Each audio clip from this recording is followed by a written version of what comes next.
There we go. I got to unmute it. Welcome, everybody, to MogTalk, episode 170. Today is June 22nd, 2019. If you haven't watched MogTalk before, it's a show based around the Final Fantasy XIV community that discusses everything from Savage Raiding to Chocobo Racing. Today, we are going to do a deep dive into lore and the story going into Shadowbringers, which is coming out in like maybe, I don't know, 5 days, right? It's pretty soon, isn't it? I don't know. Too soon. I'd grind enough of those Mog tomes. Oh, jeez. It'll be back. It'll be back. But yeah, let me go ahead and introduce the guests here so you guys know the voices and who's saying what. First, let me go ahead and introduce Ethys. Hi. Ethys, who are you? What do you do? So people, the things that people care about, not the uninteresting parts. Not the uninteresting things. Yeah. I'm Ethys, and I sometimes make YouTube videos. That's all anyone really cares about, right? Yeah. Okay. They don't care about your stream. Right. Yeah. No, not really. Yeah, I'm a nerd, and I write things, I make videos, and I stream, and it's me. Hi. You guys know who I am. Okay. Right? Yeah. Right? You've been here enough. I think so. I think so at this point. Okay. All right, cool. Next, for the first time we've had on the show, we haven't actually had Anonymoose here on the show before. Moose, tell everybody who you are real quick. I've just been here forever. I started playing really early, got involved with the forums and Gamer Escape, and I'm usually on like the written answering questions end, but I mean, it's cool to be on the public content creation end too every now and then. Yeah, kind of come out here and talk with us and have a friendly conversation, I'm sure. That's not good enough. I'm yeah, sorry. That's not, you guys, okay. So Anonymoose for the jabronis. He's gonna do my interview. He's a lore encyclopedia contributor, and basically himself a human lore encyclopedia. He is the largest contributor to lore in like this or any game, and if you guys are interested in this content, you don't know who he is, then wake up. Yeah, that was good, man. You should be my agent. Yeah. Well, I assume the check's in the mail, right? Yeah. Okay. You'll hear me filing out the envelope as we're going here. Yeah. All right, sweet. So if you don't follow a lot of the story and lore content creation that's out there, you might not, for some reason, know who these guys are, but they are if I had two people to bring on the show, they would be the two people I'll bring on the show, and I did. So there you go, guys. I'm honored. Yeah. So one other interesting thing, since this is Anonymous's first time on the show, there is one thing I want to highlight with you. You did some editing, right, for the lore book?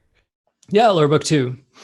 Yeah. How did that come about? Like, I know I see a picture of you being on stage getting punched, but that's what most people might remember. But go into a little bit of detail about that.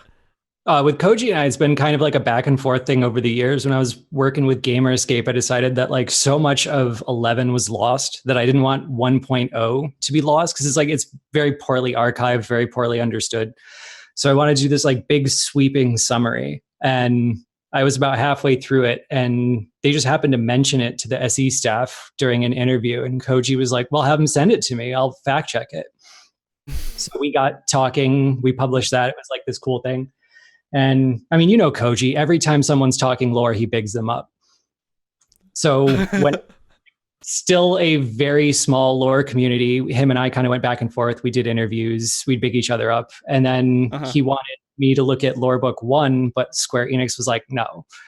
Mm-hmm. And then he was mad at the number of errors that had got through on that. So he like pushed a lot harder for it this time. And we reduced them. I mean, there's just kind of a couple left. Okay. Viewer. I mean, that's pretty awesome, though. I mean, to have someone kind of out there fighting for you a little bit, to kind of do work. I mean, what's your feelings towards like Square Enix as a company? Like, did you play a lot of Final Fantasy games growing up, or starting around like 10? Yeah, I wasn't like Final Fantasy was always the game I played at a friend's house. 10 was the first one I like bought for myself, and I immediately bought Tactics after that. And if it wasn't for those two in conjunction, I probably wouldn't be the Final Fantasy fan I am today. But I played 11 and I played 14, and those are kind of like my wheelhouses at this point. Okay. So I wanted to make sure and do a little bit of highlight here on Moose because we've seen Ethys. We know Ethys very well at this point. Yeah, I think so. But I wanted you guys to kind of get a little bit more familiar with Moose. He's a pretty awesome guy. And Thank you. yeah, of course, dude. I'm sad that you're stuck dealing with Gamerscape guys, Fusion and everything. No, I'm just kidding. Love those guys. Fusion's been great. No, of course. Gahu too. I mean, they've all been great over the years.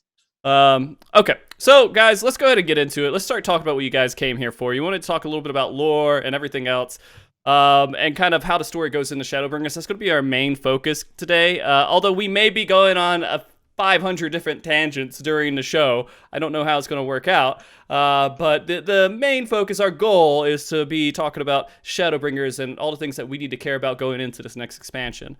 One thing that I just want to start off, I feel like is a really good question to start everything off with, is that Shadowbringers, the story so far has been pretty hyped. I mean, I'm going to be honest, how everything ended in Stormblood going into Shadowbringers felt kind of, I don't know, it felt like it was missing something. It was lacking because we don't feel like we had too much, but then all the hype building up to the story going into Shadowbringers feels really good. All these little bombs that we're getting from Yoshida and everyone else and hints towards what it's going to be like. Do you guys feel like there's any chance, of course, I guess there's some chance, but of the possibility that the story is being oversold right now and it's maybe not going to be as crazy as everyone's saying it is?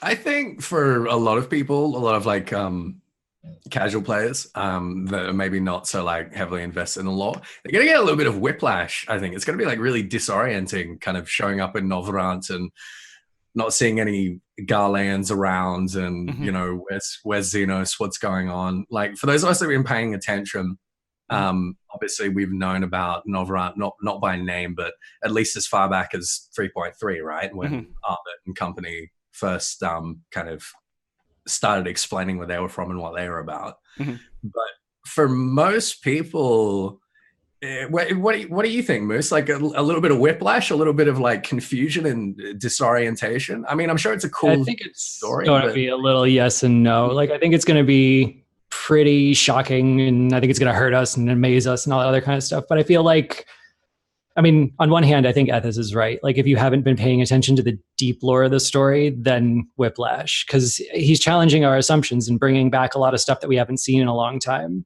But you can only do that so much, I think, without interrupting the contiguity of the journey we've been on and upending the themes that we've lived this whole time. So I think it's not going to be quite as much of a 180 as they're billing it up to be, just a way to challenge assumptions.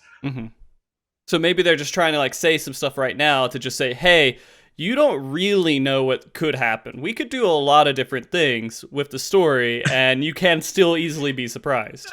They always say that, though, don't they? I mean, they're trying to sell the expansion. It's a huge, like a much bigger marketing push, at least like here than we've seen from any other expansions. And I'm hearing the same in like other places, right? Yeah, I mean, they got buses, like in gyms. There's like advertisements, like it's everywhere. Gyms? Yeah, in gyms. They have like advertisements. I guess that makes sense with like the Tom Holland thing, I guess. Yeah. No. Man, I just want to walk down to the gym with like a fucking great sword now. Yeah. Like, oh, you're going to continue seeing the ad, guys. Yeah. Do you remember advertising with the Red Cross in 4.0? What? Like they had the Storm blood drive. Yeah. Oh, yeah, that's right. No, I remember that now. Holy crud! Yeah, no, it's everywhere. I mean, it's in movie theaters. It's promoted on. It's a promoted tweet on Twitter with Tom Holland and everything else, and you can go there and watch that spot. And then there's if you go, at least I know in LA, especially around E3, I was seeing pictures of just Shadowbringers everywhere. It was everywhere. And you know, they're getting other streamers out there and they're advertising that too. So what we're doing is we're bringing in a whole new crowd of players to Shadowbringers. I mean, we always do. Every expansion, we get a lot of new players, right? Are they going to be able to digest at all what's happening? They don't have to. That jump potion. True. Yeah. I mean, they don't have to. I was kind of thinking about this the other day. And on one hand, for like more casual players, it might be like a little bit disorienting being in a new world, being in Novigrad, being on one of the other shards. But for a lot of people, it's also going to be like people aren't going to notice. It's not even going to occur to people that we're in another world. It's like, all right, new zone, new things to kill, new raids eventually. I don't think people are going to be all that confused, honestly. Okay. Like the concept's going to be pretty straightforward overall, I guess. Yeah. Well, I mean, historically, like anyone that's played any Final Fantasy games knows about, you know, the Warrior of Light and like what that is. And the idea of subverting that and turning on its head is pretty straightforward. And there's a lot of like environmental cues for why we're subverting it. The idea of like everything's light, we have to return darkness. It's like, oh, okay, all right, cool. Like at a surface level, that's pretty easy to get your head around, I think. Okay, so maybe it's not going to be so bad. Historically is a good word for it. It's like, I mean, if you have history in 14, then you're going to know that the idea of traveling to another shard is like this impossible thing that we're somehow breaching. But if you're just joining and kind of rushing through everything, it's going to be like, oh, okay, there's a portal and I go through it and now I'm somewhere else. Yeah. Okay, all right. Because I mean that's the scariest thing I always have every time we get like a new expansion. The scariest thing I think about is like when new players come into the game, how are they actually going to experience it? Because Final Fantasy 14 is notorious for not being very friendly for people who are new players. I mean the community, great, but like introducing players, I think players coming into the game, it's like confusing. You get lost. It's hard to take it all in, and your abilities and everything feels slow. I mean, that whole just kind of dragging. Genre. Like I think that's a genre, and personally, I think that 14 is like way more approachable to new players than most MMOs. Yeah, but like Shadowbringers isn't going to really affect that one way or the other. No, is it? I mean, people are going to buy a jump potion, they're going to get straight into it, or it's going to be exactly the same as it's always been starting in ARR, right? I mean, and that's what we're going to deal with. A lot of players who are coming in and they're using jump potions and they're skipping out on all the pre-story and everything else that happened before Shadowbringers. And it's kind of funny that we actually think about it a lot.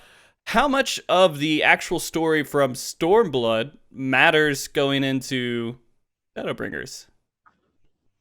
I mean, let's see. Xenos' history probably. Oh, okay. Because I feel like in the background of 4.0, you have Elidibus pretending he's bigging up the Empire and making them like capable of taking over the world again, but he's really just kind of setting Eorzea and the Garleans up on equal footing for like the Calamity War. So I feel like that's probably something you'd need to understand from 4.0. But other than that, probably just knows. Okay. I mean, at a surface level, like nothing. You don't understand. You don't need to enjoy the game. It's like my experience with new players is always they will kind of like start by not necessarily skipping cutscenes, but like ignoring most of the story content and just like treating it like flavor, and being like, oh, okay, all right, that's where I'm going, that's what I'm doing, whatever. And then there's like a hook somewhere for everyone where they're like, oh shit, this world's actually awesome.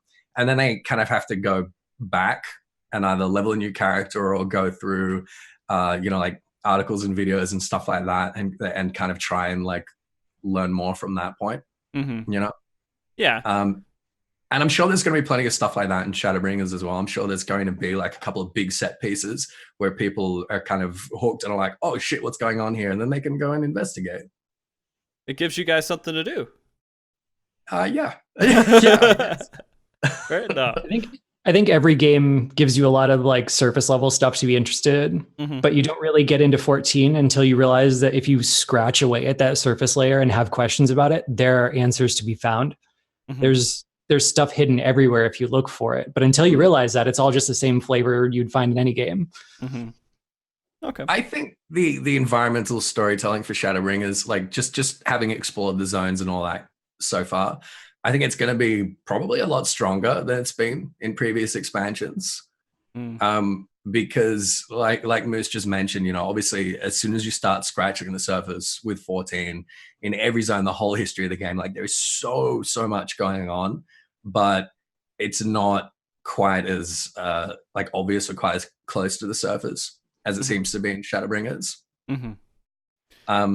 So hopefully, you know, seeing what we see in Shadowbringers is going to get a lot more people invested to go back and start like examining some of these concepts. Yeah. Well, I mean, and they're mentioning in chat here about New Game Plus coming.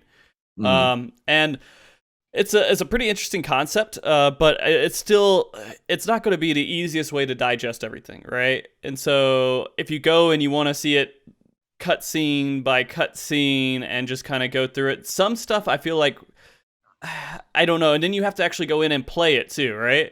And so it's not just watching something, you're kind of involved in a very long process of going through all the story. I see that smile on your face. No. You actually have to play it. Yeah. Oh shit. Oh no.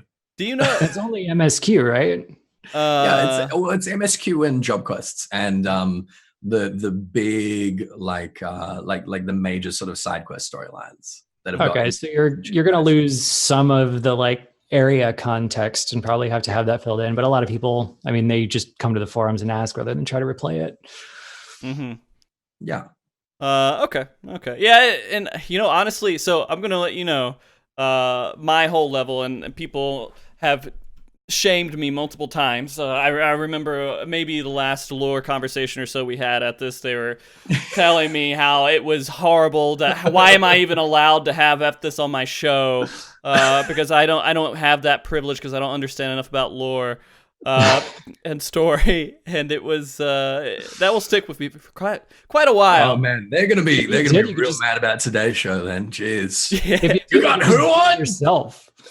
Yeah. Frosty got who on? Got who on? And he doesn't deserve this. He's not Who the Lord. fuck is that guy? Jeez. No, but yeah, no. I think my concept and understanding, again, is a very base level of everything that's going on with the conversations I've had with Ethys and maybe the few things that I actually went and looked up. So a lot of stuff like Job Quest, I don't know hardly anything about it. I focus kind of on the main story, what's kind of relevant with everything going on. And one thing that I noticed is I'm leveling a Dark Knight in secret somewhere else that no one knows about. But I didn't. I'm trying to do it quickly, so I'm skipping through the cutscenes for each one. And I feel kind of every single time I do that, I'm like, I kind of want to stop and watch it, but then I already missed so many, and then I just skip it anyways. But from what I can tell, Dark Knight. The main story, well, not the main story, I guess the job quest for Dark Knight is actually really good from what I can see and what I've heard about. And it looks like it might have a pretty large role going into Shadowbringers, no? It'll have like a couple of references. I think it'll be like if you're a Dragoon in Heaven's Ward, they'll be like, yes, my fellow Dragoon, how's it going? Oh, okay. It'll be stuff like that, I think. I mean, it does build like some really cool flavor, I think. But I don't know. What do you think, Moose? Is like Dark Knight going to have a huge impact on Shadowbringers' story? I'm thinking about like how much impact Monk and Dragoon had on Stormblood and Heavensward. Like they're not going to alienate people and make them play a certain job. But in the same vein, Dark Knight has been one of the more popular stories. So I think, like you said, there will be some bridges in there. Like, I don't know if it's going to be like profound, but there's going to be something. Well, I mean, Astinian was in the Dragoon storyline, right? And so that's where he came from. And he's a huge character in the main story quest for Heavensward, at least. And so it feels like if you didn't watch the Dragoon job quest and everything else, you're missing out on a lot. No? Maybe. But I mean, there's also that like Yoshida just really likes Astinian. Okay. And it's kind of hard to go and deal with the history of the eyes and not bring in one of the guys who's like canonically carrying one around. And yeah, and so again, that's for me, that's pretty huge. I don't know about Monk and Stormblood because I didn't actually watch that one either. But I do know I have stuck to Machinist and Paladin job quest. And the Paladin one never really stuck with me. I was never really like, oh wow, this is amazing. I can barely even remember it, to be honest with you. Do you guys? Yeah, the Paladin stuff's kind of forgettable. Like it doesn't create that huge a splash. The Monk stuff though, I was so disappointed in Stormblood about this. So we had suspicions, and we eventually find out that the Monk job trainer, Vidargelt, Mm-hmm. is actually part of the old Alamegan royal family. So they deposed their king because he was a tyrant before Gaius and the 14th Legion moved in. Mm-hmm. And this is just like his nephew that's been displaced and is just like, you know, out like practicing kung fu in the desert. And we would have thought that it would have had like this, you know, this really significant, like what kind of like Estinian was to Heavensward. Right. He would have a role to play. And he just didn't. And they gave it like a pretty weak explanation of him being like, no, I've given up on war and conflict, and I just want to train and get strong and rebuild this fucking Ralga cult out in the desert. And it sucked. Like, it was a good story, but it sucked how disconnected it was. And this is a bit of a tangent, but this is one of the reasons why I'm so excited for the role quests in Shadowbringers, because they're actually compulsory to complete for the MSQ. So it means that the equivalent of our job quests, these role quests that we're doing with Arbit and his crew, they're actually going to tie in like far more directly to the MSQ in ways that some of us have been wishing certain job quests have been up to this point. So I am a little bit confused by it. When they say role quest, is it going to be a tank, healer, DPS? It's not going to be a paladin, Dark Knight. There's going to be one of those at level 80, but until then, it's going to be role based. You're going to follow everybody but Arbit. Yeah. So you got a tank one, you've got a healer one, you've got a I think they're doing magic DPS and physical DPS, or are they doing that, or they're doing melee and ranged? But I think it's magical DPS. I don't know anymore. They magical physical. They're all over the place with, oh yeah, they're together, oh they're not together. So it's kind of weird to me. But yeah, you saw the cutscene, right, of the Dark Knight coming up during the reveal they had at E3. So it felt like that was actually kind of unique and special. The pun? No, well, I guess it was voiced. I don't know. It was a pun. He was saying Dark Knight as in night without a K. So you show up as a Dark Knight, right? A knight with a K, and he goes, "Oh, that's funny. We haven't seen a Dark Knight here in 100 years," alluding to the fact that it's been 100 years since the Flood of Light started. I didn't even pay that much attention to it. But I've been wondering about that, because the joke doesn't work if you're not playing as a Dark Knight. Exactly. So is it going to be like a bit of unique voice dialogue?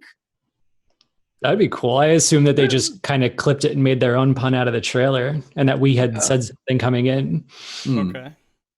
Oh, yeah, I was thinking that too. Well, and also, you know, it kind of feels weird that Dark Knight is the poster boy here, but like, if they're splitting up and making it to where there's not a unique Dark Knight storyline until the very end, that feels kind of goofy, no? I think it would have been goofy to put a dancer or a gunbreaker. So they just went with something like oh fuck! Can you imagine like the become what you must, and he's just like got the mariachi outfit. That would be great. I missed the mariachi outfit from 11. That was kind of a fun one. I'm sure it'll make its way back in this expansion. Oh, no doubt. Yeah. Okay. That was my little tangent. I got off on job stories. Sorry. No, that's all right. We can go into one of the main topics here. Unless if there's something else that you guys wanted to say about the jobs and everything else, but I figured that if they're cutting them in the roles, it doesn't really feel like there's anything really to go off on anymore. Well, as Moose said, we do still have job quests at level 80. Mm-hmm. And I think the implication is that they're going to be basically the same like length and density as like a 70 to 80 would be, but just in one quest line at level 80, right? It sounded like they were just expanding it to kind of cover the gap. But I think another implication is that we've just kind of outgrown our job trainers. Like, how much better than us can they be right now, considering what we've done, you know? Right. Okay. Well, to get into this next major topic then, this is the thing that kind of blew everybody away. It's the whole Heidelin and Zodiark thing. and how they were referenced as primals. Here we go. Right? Here we go. This was the thing. It sparked people have been talking about this ever since. It hasn't stopped. So let's go ahead and just state this. How big of a deal is it that they said that they were primals? Not a big deal. Nope. Like, Really? I don't think it changes You too, huh? anything. Say that again, Moose. Said you too, huh? Usually him and I fall on opposite sides of stuff. Okay. Yeah, I don't think it changes anything at all. Yeah, I don't know really what else to say about it. So basically, Solus has told us that Hydaelyn and Zodiac are primals. That were the first primals. They were the eldest primals. It's changed. If it's true, it's changed our knowledge of the cosmogony of the world. And it seems that like worshipping them and summoning them in some way, like two disparate groups or tribes or cults or whatever, like maybe that caused the sundering in the first place. But at the end of the day, it doesn't fucking matter because it doesn't change the way that Hydaelyn behaves. I've had to have this conversation a few times on stream, but like she doesn't have the typical like MO of a primal, right? She's not trying to get people to summon her. She's not trying to like accrue millions of worshippers. Like up until ARR, no one in the world even knew who she was or that she existed. Like Minfilia didn't know that she existed. And was just kind of like stumbling around in the dark in ARR trying to work out like what these powers were and where they came from. And then they just sort of like arbitrarily decided that they must have come from Hydaelyn after she got knowledge of Hydaelyn from the Circle of Knowing, right? Yeah, but Hydaelyn, like she doesn't care that everyone worships the 12. She's not trying to like consume huge amounts of ether. Like she's so reluctant to use any ether and to like step in and create any kind of like intervention.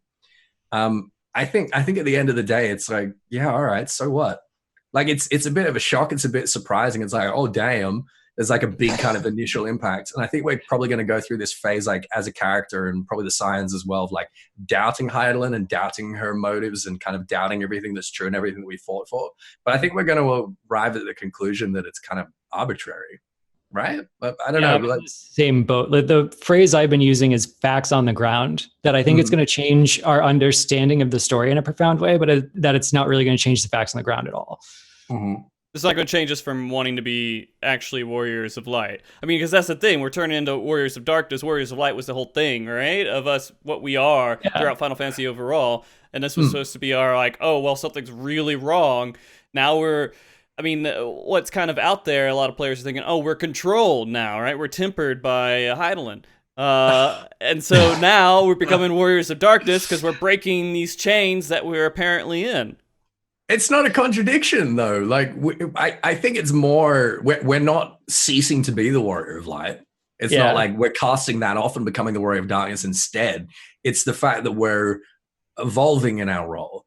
And like, ever since ARR and probably earlier, we've constantly had like different NPCs telling us like, oh, you need to be able to balance these things. You need to be able to strike balance. You know, like Arbit says, light, dark, it doesn't matter. It's how you use it. I think like Ramu says similar kinds of stuff. Again, Ramu's an interesting case because like he tells you that like light and dark were given form when man was born, but at the same time he also tells you to keep on being the warrior of light and casting out the darkness. So he's kind of a contradiction in and of himself that I think you need to understand the story from a very specific point of view to not see it as a contradiction. I think the statement's like context sensitive though, right?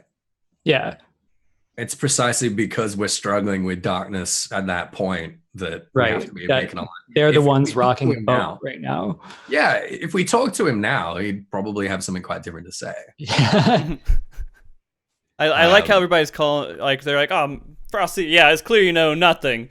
So I don't know how stupid my questions are, by the way. I'm just kind of repeating what I hear from Twitter and everything else, kind of like what I'm seeing from my end, right? No, it's an excellent question. And it's a really important question at the moment. And something that like people need to wrap their heads around, the idea of like being the warrior of light and being the warrior of darkness are not necessarily or categorically contradictory, right?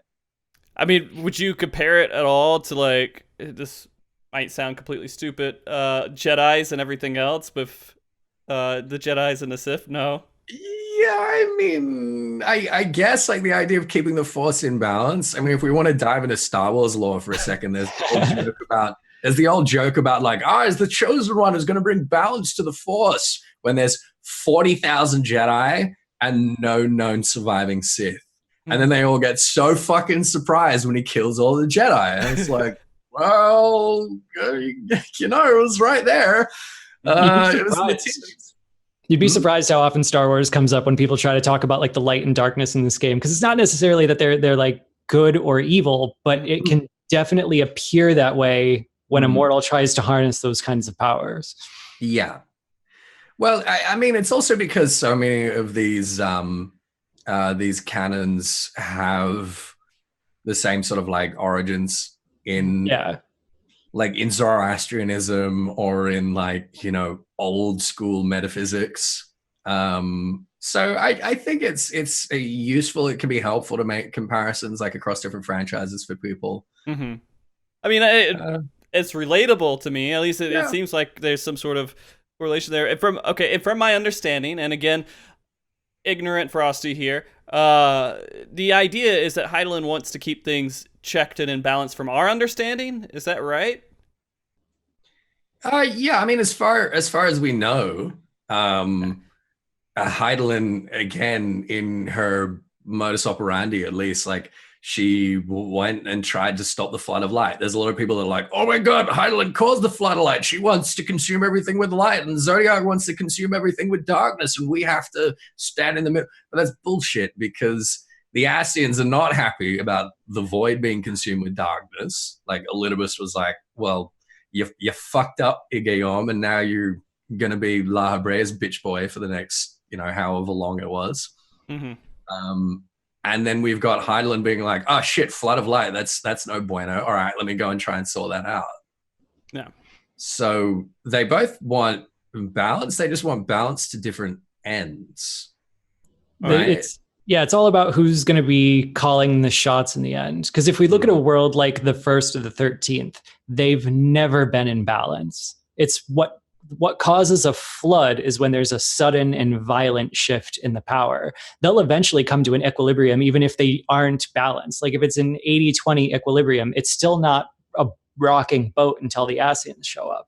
But they need to make that boat rock enough to rejoin the world without rocking so much that they lose the world, because they want Zodiac back on the throne. Mm-hmm. And that's Elidibus's balance. Elidibus is being, you know, like the arbiter of that role. Which again confuses a lot of people. People are like questioning Elidibus's role now. I don't think it's really changed at all. I think, you know, his ends are the same as the rest of the Ascians. It's just I was rooting for him to have an ulterior motive, but he seems so utterly painstakingly loyal to Zodiac that, I mean, I don't know, maybe he's become a lot less interesting since he took Thenos' body, you know? Yeah. Yeah, so I think like Elidibus is about that kind of balance, and we're looking like, oh, now we've got to be about balance. Like, does that mean we're starting with Elidibus or starting with the Ascians? Well, no, because we want balance insofar as it prevents chaos from escalating to rejoinings, whereas Elidibus wants balance insofar as it allows him to steadily escalate towards rejoinings, right? Yeah. So I mean, this is probably a digression in and of itself, but okay. When the first time we talked to Elidibus, he said that if he won, the land, the people in it, the whole world, absolutely everything would change. So it seems to me that whoever has the throne controls what the world is like, and that we live in a world where Hydaelyn has had the throne. and that if she loses the throne, the world will no longer be the one we fought for. And that's kind of my entire guiding epistemology right now. Okay. But that's just one theory, one point of view. So, all right. I'm again. I'm trying to keep up. I'm doing my best, guys. I really am. So right now, again, we're going back to the point of what they actually want in the end, and what they want is just control. Yep. And that's it. They don't want to destroy everything. They just want control. Well, Hydaelyn wants kind of a stable world where her children thrive. And I think that's kind of where she's at right now, is that she cares more about self-preservation for her and her children than anything else. She wants to maintain the status quo. Yeah. Okay. So she wants things to just be hunky-dory, good, great, and then Zodiark, he wants to be in control and there to be chaos. Yeah, I think he's kind of done with his moon prison. Okay. The long and short of it. So explain. I have an idea of him being in prison and everything else. Explain Zodiark's current status. Oh, that's tough, isn't it? Like we don't really know. Is he asleep? Is he dead? Is he literally the moon? We have some hints. We have some hints. And I have a theory, and that's about as far as it goes. Like, we don't know. Yeah. Okay. Well, what's the hints and theories? Let's dive into that a little bit. So the hints is that they keep calling him the moon. And Hydaelyn's the planet.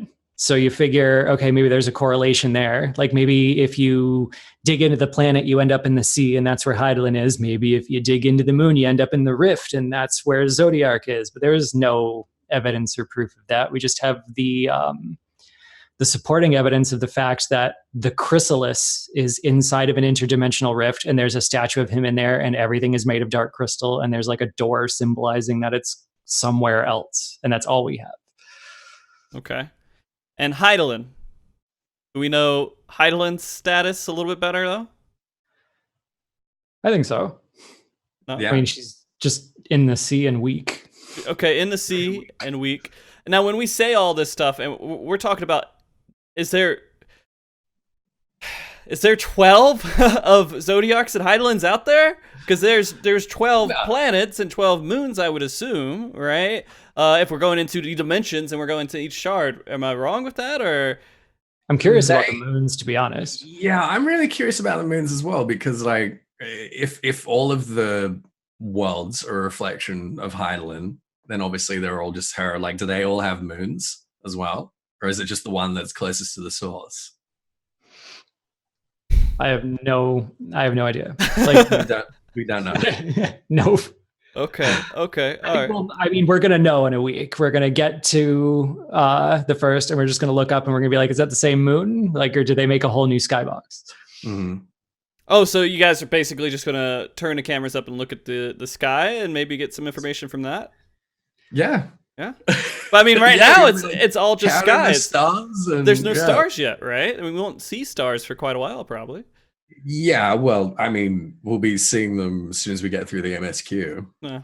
True. Or we think we will, right? We've been okay.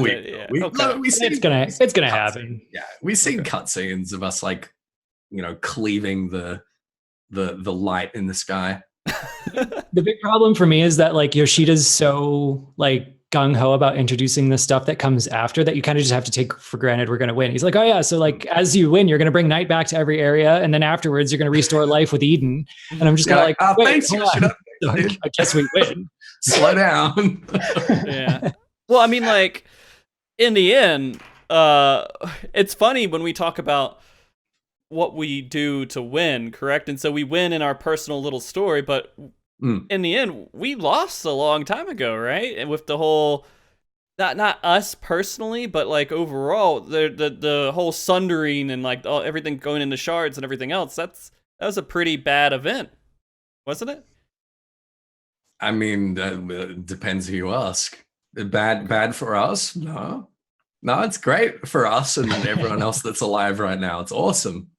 Well, now that things what happens? All right. So it's all split up. What happens when a rejoining happens? People die, right? Well, that one of the worlds just I mean, it gets deleted. It's gone. Yeah, everyone's dead on that world. Okay. Kind of like Dragon Ball Z's little storyline, if you guys followed that at all recently. I don't know. Sure. Oh yeah, like the Tournament of Power and the universe just being like erased. Yeah, it's a lot like that. Yeah. Okay. Man. I'm trying to still grasp it more and try to find the right questions to follow up with that. I'm going to answer one from the chat real quick. Sure. It says, does every shard have its own universe? The devs don't know yet. They haven't decided. They haven't decided yet. They don't know how far the split extends. They don't. They know there's 14 Hydaelyn, or there was 14 Hydaelyns. They don't know if there was also 14 Dragon Stars or 14 Omega Worlds. They'll work it out later. Mm-hmm. They don't want to close any doors for future content is the thing. They're really afraid of boxing themselves into a corner and having to make predictable content based on stuff they said for no reason 6 years ago. Mm-hmm. Yeah. And that's good. Yeah, it's good, but we have our headcanons and we want something, we want answers. Mm-hmm. I consider the phrase I use for it is obnoxiously understandable. Yeah. It's no, just commit to exactly how the universe is so your hands are tied later. You fucking pussies. Well, I mean, they have to constantly be developing the story too. It's they can't just spend a decade creating the world and universe and everything and know all the twists and turns of every single bit before they actually start releasing content to us and how they're going to present it. They kind of do. Like a decade? I mean, that's one of the really cool things about 14 as an MMO compared to WoW, for instance, is that the world building is done on the ground floor, at the same time as fights and mechanics and all that kind of stuff is being developed. It's being developed, as far as I understand anyway, in direct communication with the people that are doing story and world building and stuff like that. Whereas the way games development works in most places is that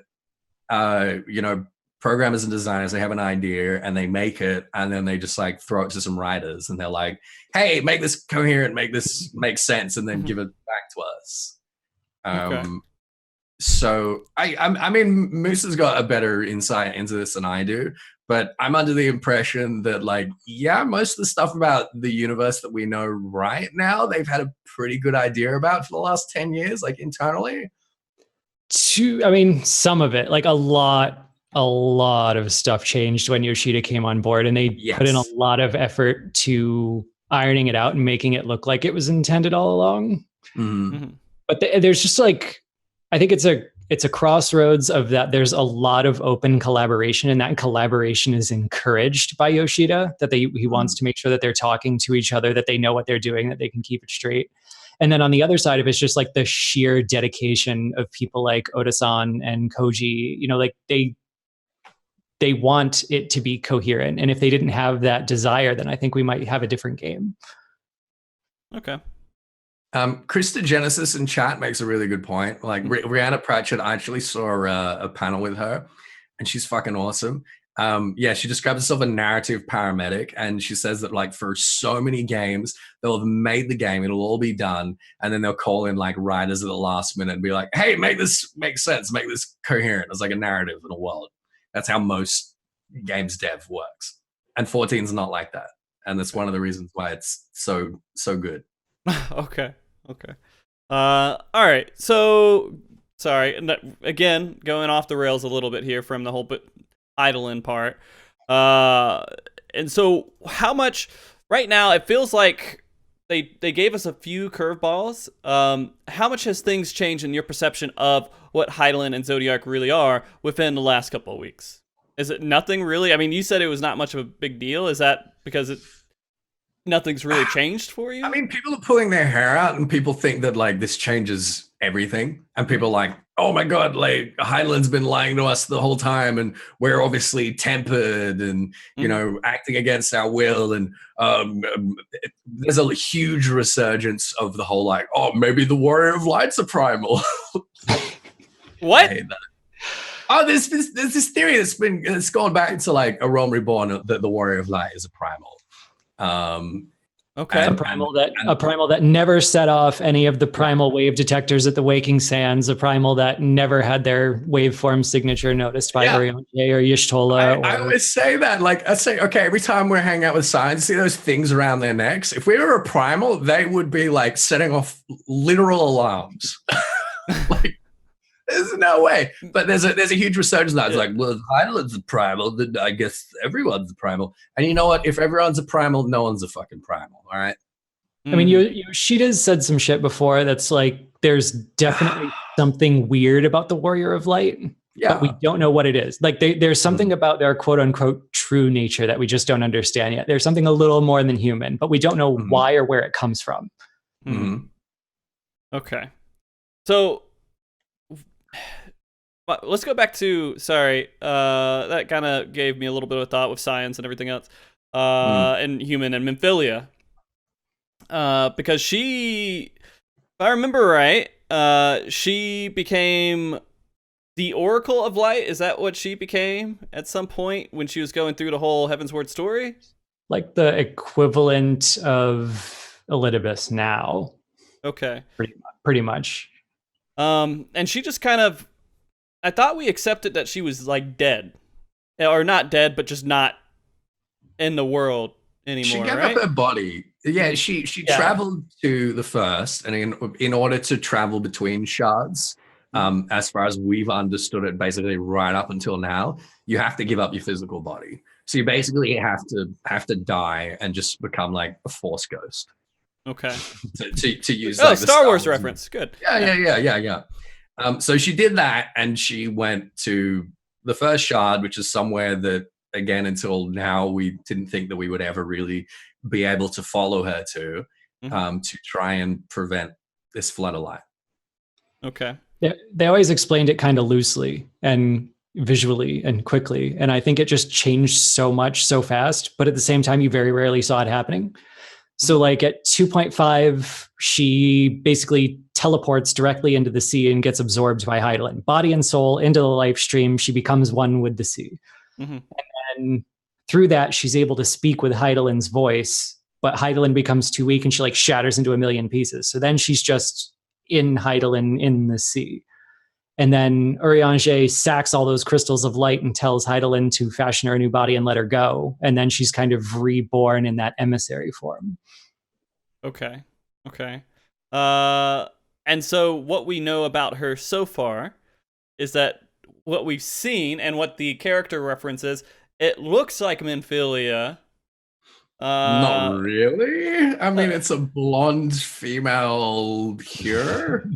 Has the same name, right? Yeah.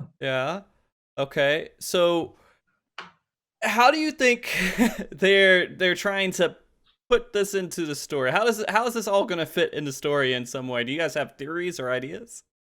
Well, you know how Xenos is in an Elysen's body right now? Yeah. He can do that. He can do that because he's got the echo, and that's almost definitely what's going on with Minfilia. She's just either made a new body or is in a new body, or killed someone and took their body.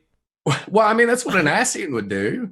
Right. I really want this to be explained in the story, because I in one of the interviews we did, I asked Bonrioto just flat out, if you had to basically become a quasi-Ascian to get here, does that mean the Warriors of Darkness, in order to interact with the physical plane, were like possessing people or corpses? And his answer was to just laugh at me. Like he laughs at me and he goes, "That's a very interesting question. That's a good question. I'm not going to answer that question." And that was the end of it. So like, I really hope they explain it now, because they have another chance. Because like, we're going to see them over there doing it. Doesn't Solus make the point when he's got all those clone bodies? He's like, "Oh, it was nice of them to do that, but like, I don't need them to, because I can like change the form of anybody to look like however I want." Yeah, he's like, I can turn any vessel into what I want it to be, but you have saved me so much trouble. Like, yeah. So I guess the question is like, what constitutes a vessel? Like, does it even need to be a body, or can it just be a sufficient kind of lump of body mass? Ether? Yeah. Well, I mean, like, everything's made out of ether, right? So okay. I think we were Presumably. afraid to touch it at the time because it would change like the light that's cast on those characters. We would know something about them that just changes how we think about them. And I think they need more time to decide whether that's actually what's going on or whether they can just use like spiritual light corporeal ether to form a new frame that's kind of like yours out of nothing as opposed to someone else. So what do we think is going on specifically with Minfilia? Because we've seen a couple of shots and you know, they might just be I don't know, they might just be like purely metaphorical of like adult Word of the Mother Minfilia and then little baby like new Minfilia sort of like standing face to face. That's on my big shrug list. Yeah. I'm shrug list. My big shrug list. Yeah, just whenever somebody asks me that question, it's just big shrug. We'll find out later. Oh, you're like, I have no clue. Absolutely. Yeah. We just gotta wait and see. It's only gonna be a couple of days. But like we know like the Ascians, right? They'll just possess someone's body. I assume Minfilia wouldn't do that because she's not a scumbag. Well, yeah. Okay. Part of me is wondering or almost hoping that this is some kind of like priestess or like, you know, light cultist or something that has kind of offered herself, like volunteered as a vessel. And she accepted someone that killed himself, so...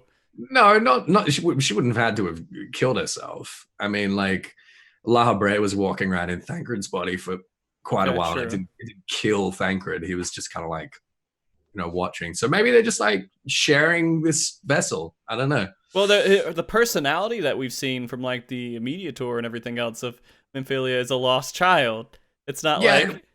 It seems like it's maybe a bit of both. Okay.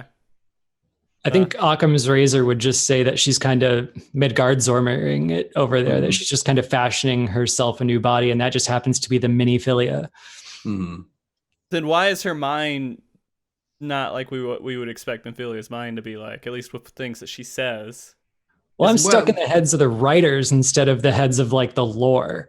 Because if you look at the position that she's in the trailer, it's kind of like Thancred's getting a second chance to save who she was as a child because he blames himself for her father's death and thought that he should always be there for her, and then she died.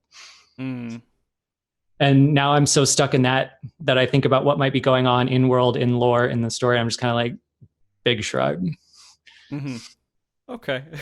So how much do you have on your shrug list, Moose? I haven't been keeping a physical one. Okay. That's like surprising for you. Let's call it like a 10. You keep a lot of lists. Yeah, I keep a lot of spreadsheets. I should make that one a spreadsheet, the big shrug sheet. Like, no clue. Type. All right, so I'm going to take a second to talk about you guys in particular for a small tangent here. So...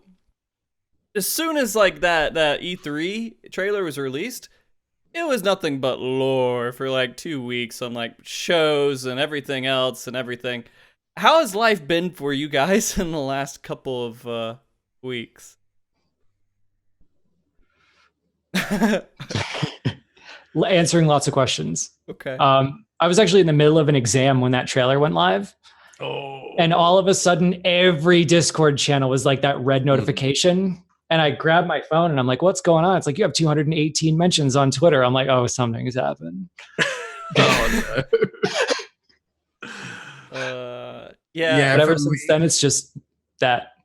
Yeah, it's been pretty much the same for me. It's been having like the same couple of conversations, like 3 times a day, like every single day, and trying to be really patient with it. I've gotten to the point like over the last couple of days when someone comes into chat and they're like, oh my God, what do you think of this and this and this? I'm like, I made a fucking video on it. All right, just go watch that. You need to make a written FAQ. And you just reference the FAQ. Nah, if people want that, I just say, just go into my lore chat and tag Anonymoose. And I'm sure he's not busy. He's got nothing better to do. He loves this shit. Like, just leave me alone. I've talked about it enough. So I guess this would kind of spawn my next question here is what haven't you guys talked about? What are people not asking that you think is actually pretty interesting right now? Or things that you're thinking about and you're like, man, no one's really brought this up? Yeah, sorry. Wow, that's I'll try to go first while at this things. I don't think people are paying enough curiosity, I think, to the stuff that we haven't been shown anything about. Because they bigged up the first and all the stuff we're going to be doing over there, the Flood of Light, Hydaelyn, Zodiark, all that kind of stuff. And that's what all the conversation has been on. Mhm. But the first slide of FanFest was, it's time once and for all to take down the Garlean Empire. yes. They Thank never you. mentioned Garlemald again. They never mentioned Ilzabard again. We haven't talked about Shadowhunter. We haven't talked about what the hell Xenos is doing. And I think what happens while we're gone is the big topic that I feel alone in being curious about. Because I want to know, like, how Xenos is coming at Elidibus sideways to get his body back. Does he want to kill Varys to take the throne? What is Shadowhunter going to be doing while we're gone? There's the plot with, like, Solace trying to synergize Black Rose with the Flood of Light that no one seems to be talking about. So that's where I'm at. I think no one's talking about what's happening while we're gone on our side. I think that's fair. And honestly, it's infuriating. Like when we first learned that we were going to Novrant, I was like, okay, but do we have to right now? Like, we got a lot of shit to do here. So then there's a couple of zones like of that, the first couple of zones, and I was like, oh, okay, we'll do some zones over there. We'll do some zones over here. Like they said, we're going to deal with the Garlean stuff, but like we're getting no zones, like no new zones. We're not going anywhere near Ilzabad. We're not going further into Othard. We're not going to Thavnair. We're not going to Sharlan. It's like, again, they say we're dealing with the Garleans and the Ascians and wrapping up that storyline in 5.x, but it's so hard to imagine how right now because they have given it no attention. I feel like maybe it was just phrased oddly. I don't remember exactly if they were actually referring to really specifically, like Moose mentioned, it was like, it is time to fucking wrap this up. Were they not talking about like the end of Stormblood when we go and we fight Xenos on a battleground and everything else? Do you think that I was okay? No, they were saying 5.x, and Yoshida kind of extrapolated on this a few times. Like 5.x is when we're going to try and wrap up all this shit with the Garleans and with the Ascians and start moving towards like another big kind of narrative arc finally. Do you think that maybe we're going to be seeing something like we go because we have to deal with this immediate issue over in the first, but we're not spending more than like, maybe it's like the same they did with Alamigo and fuck, why am I blanking? You know what I mean? How they split it up into two different sections going into Stormblood. Like if the first is just one section and the other section is coming back and dealing with the Garleans. But without any new zones, it just... Well, how many zones do we know about? We know all of them except for one. Is that right? Yeah. All of them except for one. There's a hypothetical 6 zone, yeah. Yeah.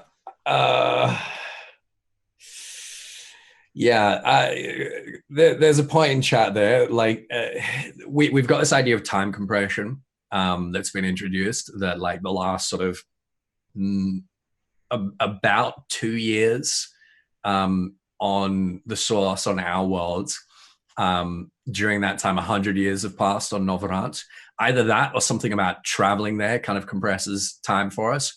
But there's this theory at the moment that, like, we can go to Novrant and it'll be like going to Narnia. By the time we come back, it'll be like no time has passed whatsoever. And all this shit at like Gimlet and everything that's going on there, that can just wait. Like, that's not going anywhere. But Yoshida explicitly said it was going somewhere, you know? Do you think that there's any chance that these guys are going to the first with us?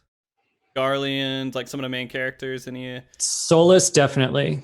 Right. Yeah. Solus got bored and wandered away to the first halfway through his last conversation with Varys, so we know he's going to be there. I mean, he is basically everything with the Garleans right now, except for, what's his name? The guy who's ruling right now?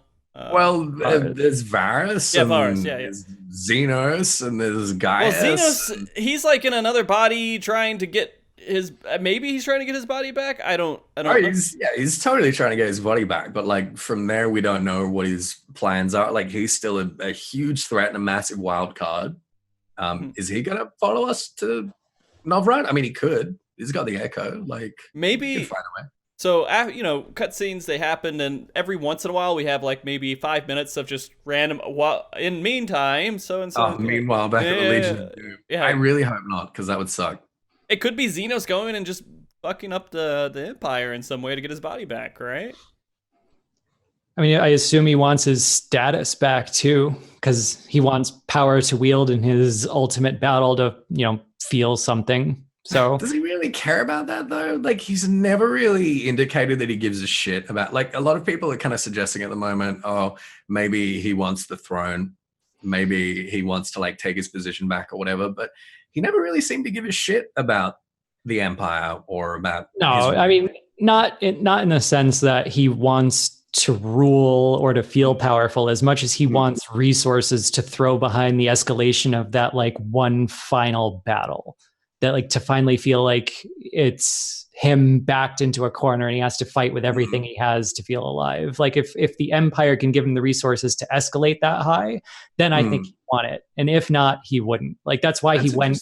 That's the only reason he wanted the Echo, was to be able to merge with a Primal and make a harder battle. That's a fair point, because I always thought that he would just want to come after us, basically. I think he wants to come after us with as much power behind him as he can to escalate it as high as he can, like the most epic battle he can put together, and that any resource that'll help that is on the table. Okay. Well, we'll see. I mean, I'm wrong all the time. Don't. Well, don't take me too seriously. So is Ethys, so it's okay. Yeah. I mean, but like at the end of the day, if we kill Solus, like proper permanently kill him, and same with Xenos, then the Empire basically unravels from there. I mean, we got to deal with Varys as well, I guess, but I don't know. I don't think that's going to be such a big deal. Well, Varys is like, his intentions are to, pretty much kill all the Asians, right? Yeah, he's kind of Thornton too. Yeah. Okay.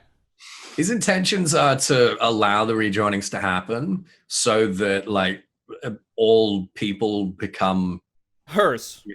Become like these kind of proto-humans that he imagines we were before the Sundering. This kind of like grand, like fascist conception he has that will put us in a position where we can unite and murder all the Asians. Right. And so, I mean, that kind of feels like it could relate to the story arc of us going to the first and everything, no? I mean, it's going to have to. If we prevent the first from being rejoined, his whole plan unravels. And I mean, that's kind of something that stuck out to me, as Yoshida also kind of used the phrase, the 8th and final Umbral era would be upon us, which makes me feel like... Say that about the 7th as well. Yeah, that's a good point. Writing happens. Yeah. So, but also like diegetically, like everyone looks at every calamity as the last calamity, you know? So I guess my question is, how is he trying to guarantee, because if they rejoin, one world just disappears, that we're not the world that disappears? Yeah, we'll never be the world that disappears. We're the original one that all the other ones have to go back into. So we kind of have a safety net there. Yeah. Well, not while we're on Novrad. If there was a calamity back home while we're on Novrad, it's kind of like roll the dice, you know? That would be a hell of a way to swerve it. Imagine if they had like the 3rd ready to be rejoined and this was all just a distraction. Oh shit. That would be pretty dope. That'd be cool, but I don't think they did it. Well, I mean, this, going back to the other expansions, we had a decent amount of the information about how the story and everything else was maybe going to play out. This one, we're much more in the dark, are we not? No, we're in the light. All right. End of that, yeah. But see you guys next week. Yeah, good show, guys. Finish off. But yeah, they're keeping a lot of this stuff to him as a mystery to us, and it feels Man, they are really building it up. It's gonna have to be pretty good. Yeah, they're gonna. I think they're gonna put their all into this because it's so important to Yoshida that we end all of the stuff we've been building up to and not drag it out forever. But at the same time, do it in such a way that people aren't convinced Final Fantasy XIV is over, that we've reached the ending and everything else is just an afterthought. And he has to kind of juggle those. So it has to be epic and closure, but it can't be like game's over closure. Moose, how much experience do you have with WoW? Very little. Okay. Like almost none. Like I couldn't get into the art style and everybody hates me for it. You know, honestly, I got out of the art style pretty quickly after I started playing Final Fantasy.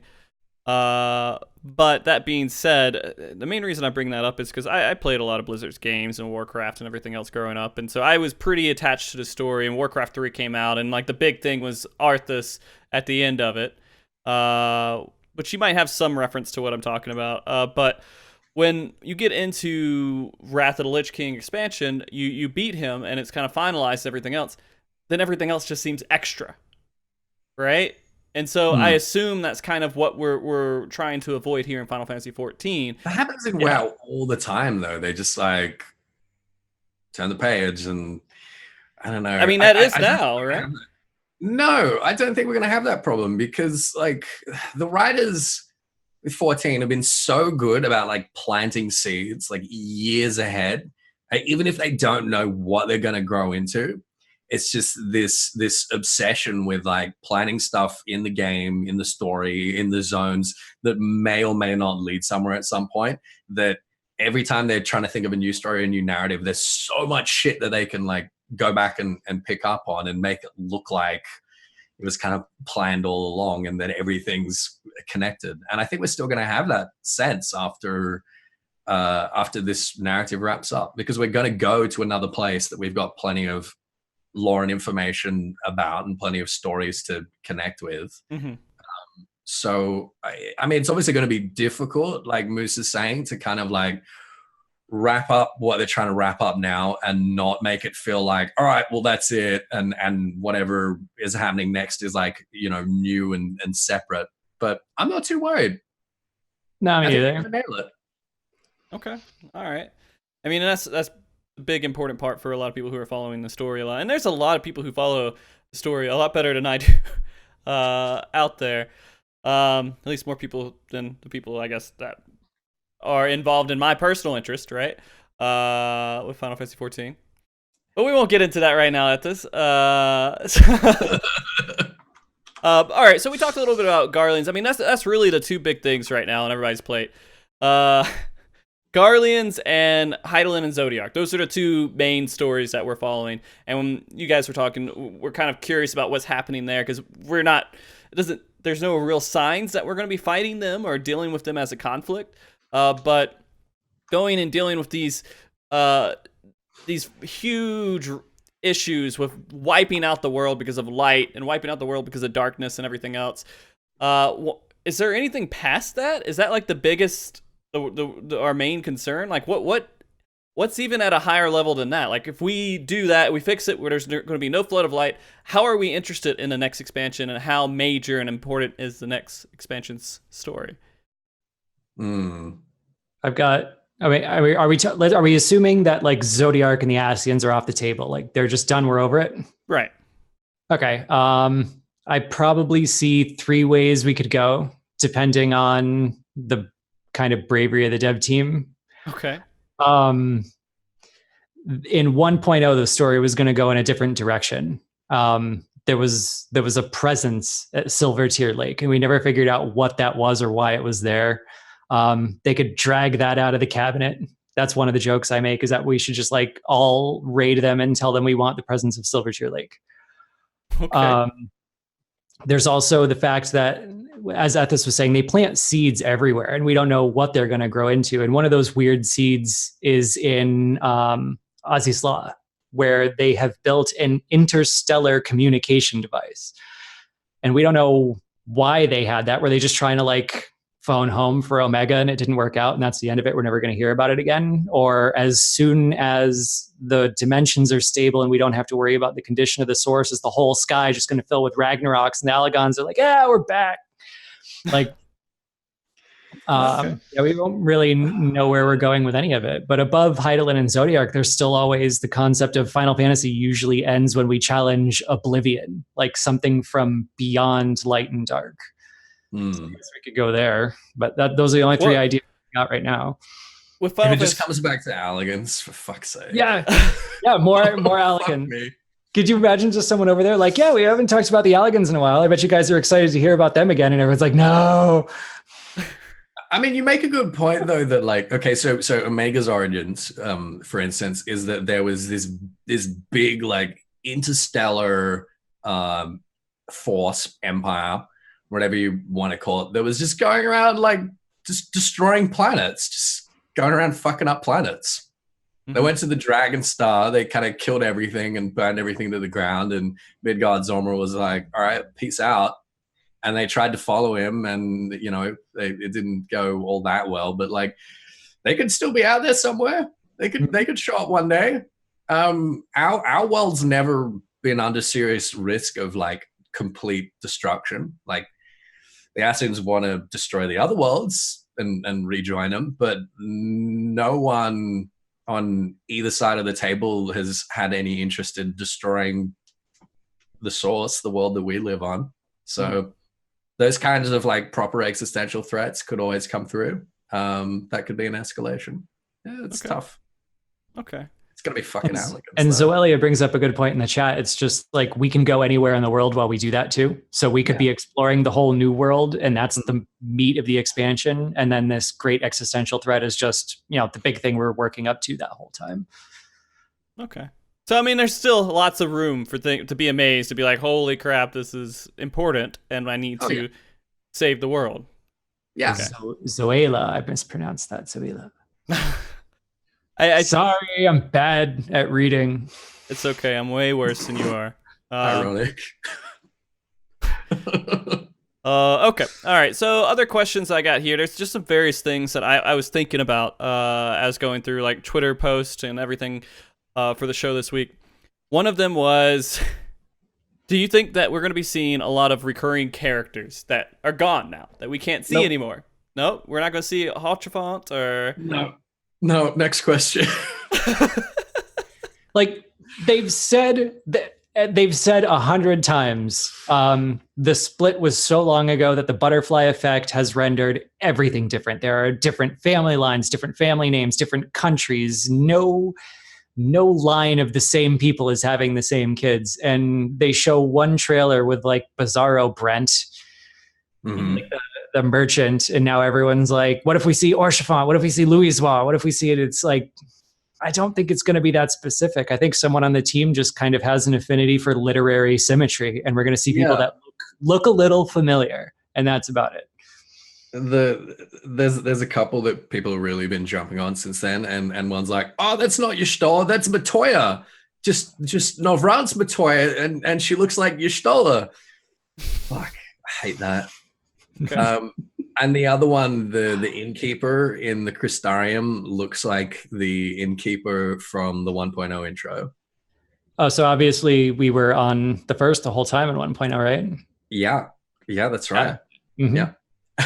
I'm well, mad. I mean, to be honest with you, I mean, that area does look a lot of what was in 1.0. I mean, it is. How did it develop to be kind of the same? Because they left a lot of artwork on the table and never got to use it, and that's just a waste of money. It's literally that simple. It's like, they've had this zone in some kind of form, you know, in the back of the drawer since 2005, and it would be dumb not to use it at some point. And it looks good and it fits. And they didn't even plan on it. Like. They didn't realize until well into the design of the first that it was like, oh, damn, we should use the Rapture stuff. 1.0 stuff. Like, that guild in the trailer was supposed to be the Drowning Wench, but it's very clearly not. So they still have that on the table to use. Like, there's all sorts of great inspiration that people wish they saw but never did, and this is their opportunity to throw it in there. Okay. I remember Yoshida saying something, and I'm sorry if I mishearing what he said, but basically there's a lot of stuff that's going on with the story that has been going on for a while, right? There's things that have been happening, and we're going to be seeing a lot of stuff that maybe we've been wondering about going into the first. And a lot of the story is going to have a little bit of a, I don't know, I forget. It might have been one of my questions here about the story. I'll have to relook it up just to make sure I get that phrased properly here. But in the end, I think it really pointed towards the fact that they don't want us to miss the story, because there's going to be so much that we're going to be like, oh yeah, great.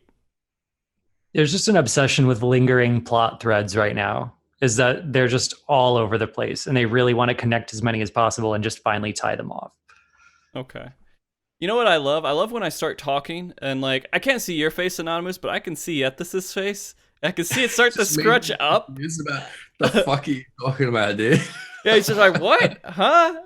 What? Is this going somewhere? It is. I'm trying to remember because I don't want to.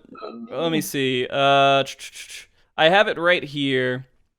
All right, so this is one of the interview questions we had when we were at the media tour, and this is what Tate asked. He said, basically, what are you looking forward to the most in the community experience in Shadowbringers? And Yoshida responded with Final Fantasy XIV. Of course, we are one of the titles in the Final Fantasy franchise, and we're very proud of creating content in a game that is under that banner. With Shadowbringers, the main story really brings together a lot of elements that Yoshida and the team. Amy responded to this, so it wasn't Yoshida's. Yeah. Anyways, yeah. Okay. Yoshida and the team relay to our players in Final Fantasy XIV a lot of elements that we wanted to deliver to our players, and it's packed all in. So we will be touching the core part of the story in Final Fantasy XIV. There's probably going to be an immense amount of shock that you will experience throughout the story, some of it being very impactful. With 6 years of history with Final Fantasy XIV at this point, many different content that the players have been experiencing throughout Final Fantasy XIV will be connected into some of the elements in Shadowbringers. And you'll see the link between some of the story that is behind the content that you've played through. Sounds okay. So we will really love for the community to enjoy the main story scenario, take your time to immerse yourself, and personally speaking, I feel that between the narratives between A Realm Reborn, Heavensward, Stormblood, Shadowbringers is probably the best in quality of story that I feel it would be a waste for anyone to skip over. So basically what I was trying to pull from that is that they said with 6 years of it, there's been a lot of different content out there that people have been experiencing, and these elements in Shadowbringers will be connected. I love it when he pretends that the game's only 6 years old. It's really cute. I mean, for him, it really is, right? Because that wasn't part of his game back in him. And his vision of everything. And so that's kind of what I was getting at, was that like there's a lot of stuff that's happened throughout A Realm Reborn, Heavensward, and Stormblood that we're going to be seeing some sort of connections going into Shadowbringers, and he's excited for that. That's just a really fancy warning that you're going to have to do Diadem to rebuild Ishgard. It's true. It's true. Let's throw out that salt there. Oh, jeez. Diadem. Go ahead, Ethys, sorry. Well, I think it's interesting that like it was like a kind of a scattered response, but at the beginning he's kind of talking about like the Final Fantasy franchise as a whole, right? And one of the really cool things about Shadowbringers is that it's not just subversive for Final Fantasy XIV. It's subversive for the franchise. It's like this idea, particularly of being the warrior of darkness, like. That's never happened in the Final Fantasy franchise. We've always been the bringer of light, the champion of light, the warrior of light. So I think like that's one of the things that he's kind of trying to touch on, is that not just for like Final Fantasy XIV players, but for fans of Final Fantasy, it's going to be kind of really sort of, cool and shocking and different and subversive. Okay. And then the other part is just like what Moose was implying before, was that he just wants to kind of tie up all these loose ends, or as many as possible, into like neat little bows, and answer questions that we've had since for longer than 6 years. Okay, so how much faith do you guys have that a lot of questions that you've had on unwrapped up stories are going to be answered going into Shadowbringers? I think the big ones I'm pretty confident about, but the little ones, I don't know. I think a lot of the time my like little nitty gritty pedantic questions are just kind of like a please stop thinking so hard about this. Like, Okay. but I think the bigger ones are going to get answered. I agree with that.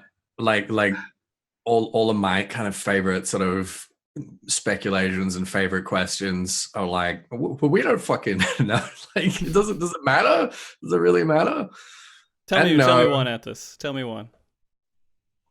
I mean, my big obsession with 14 is about the metaphysics and the cosmogony and like how the world fits together, and it's sort of like I guess like fundamental kind of governing laws and stuff like that.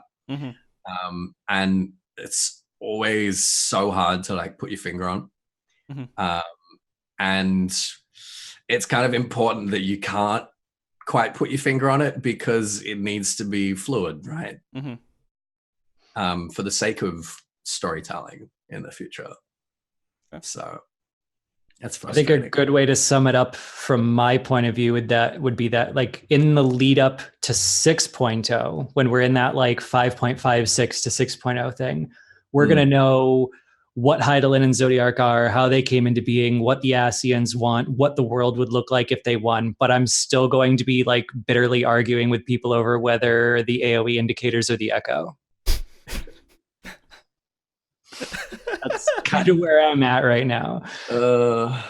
Is that actually a thought in a conversation? Is that the... It's a fight that comes up every couple of months. That the AoE indicators or something to do with the echo? No, don't Streisand affect me on this.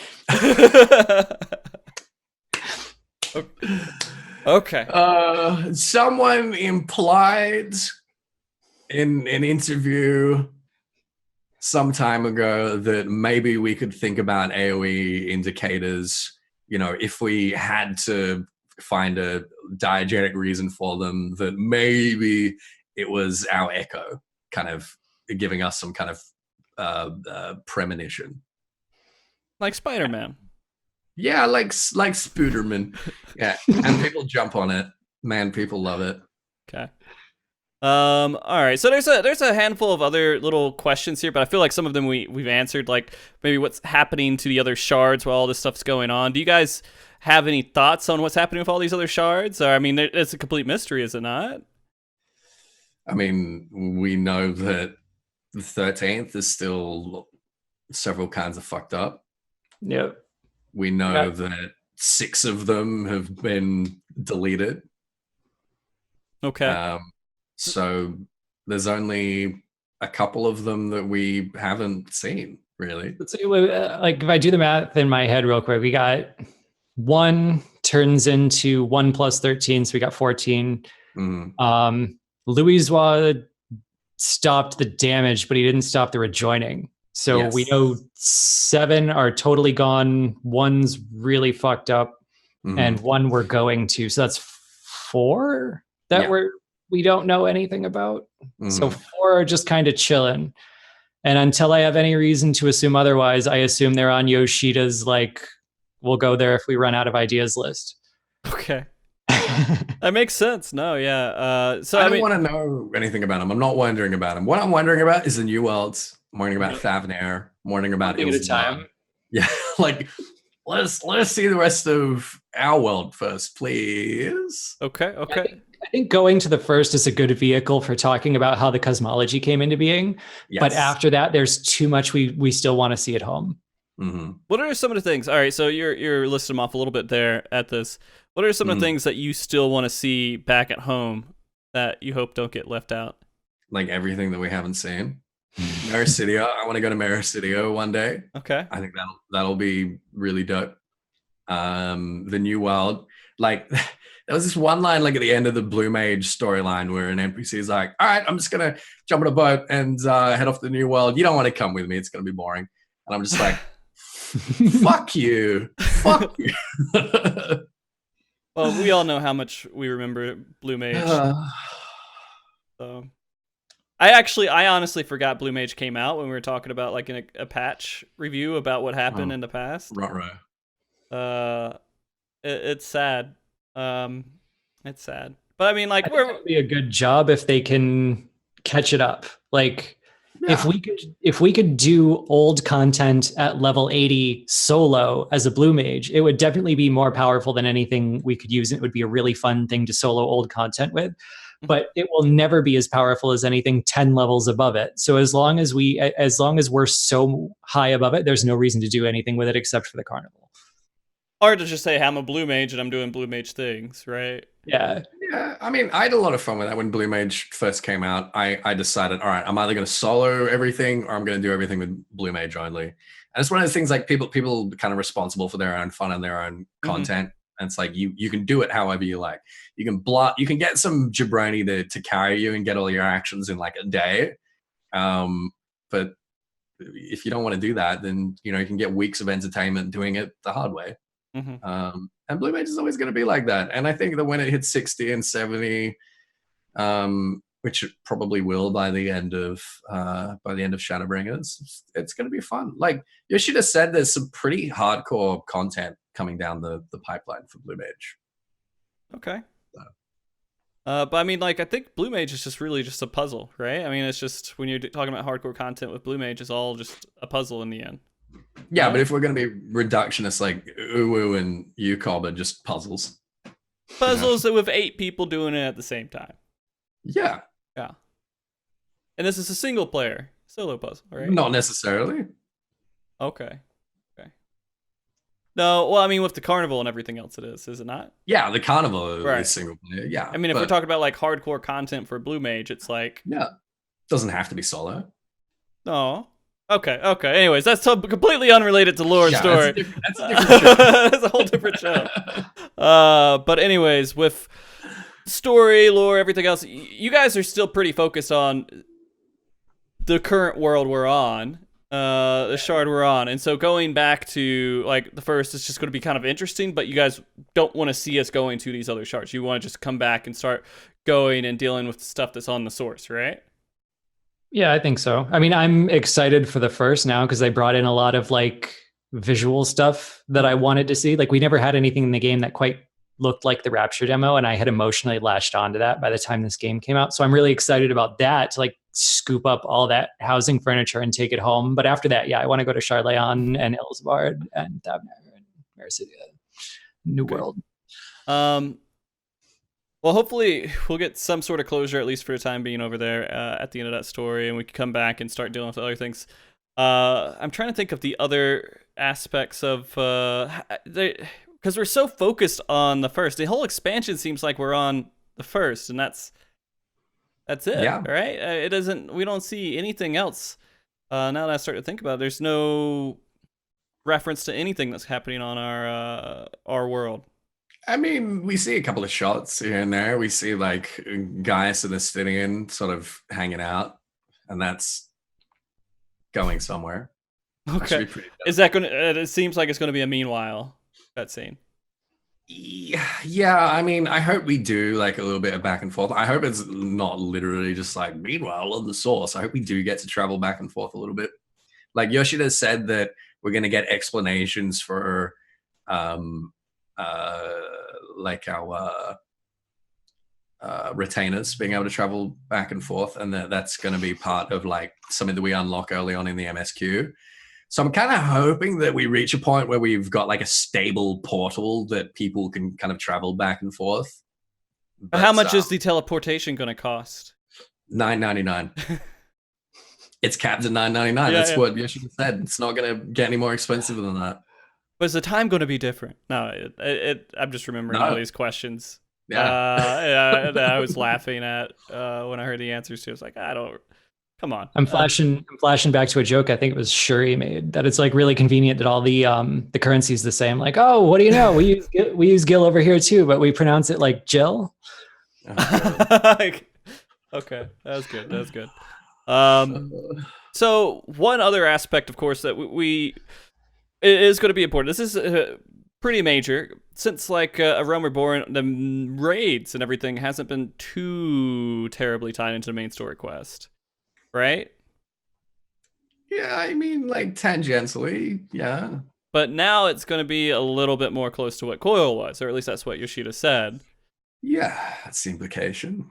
So with Eden playing a part in all this, what is Eden's part? What can you guys even think that Eden's going to be dealing with the main story quest at least, or what will we be dealing with Eden in relation to what we know about what's going on?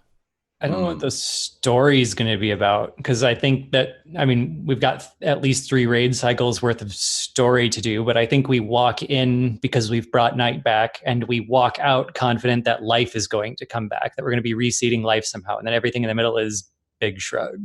Oh, there's one from my list. Oh yeah, go ahead and type it up. Yeah, I mean, I think that's fair.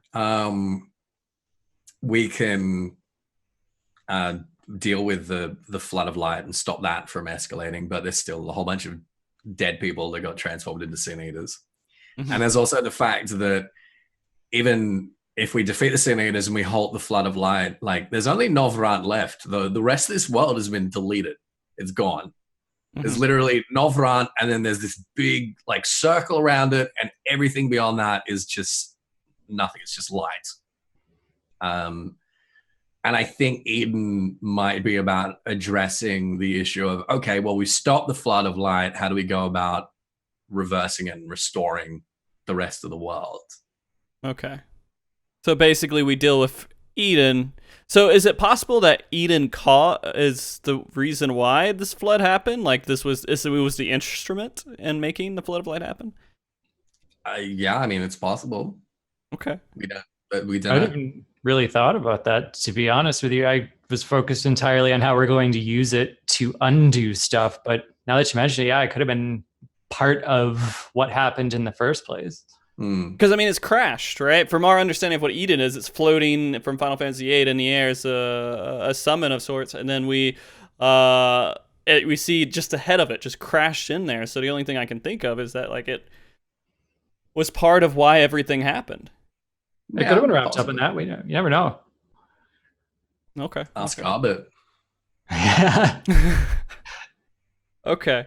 And they did say, they didn't show off much of it, but they did say that we will be restoring life to that area, and we'll be seeing that area kind of be restored as we go through the main story and everything. Yeah. The raid, we'll be seeing that happen.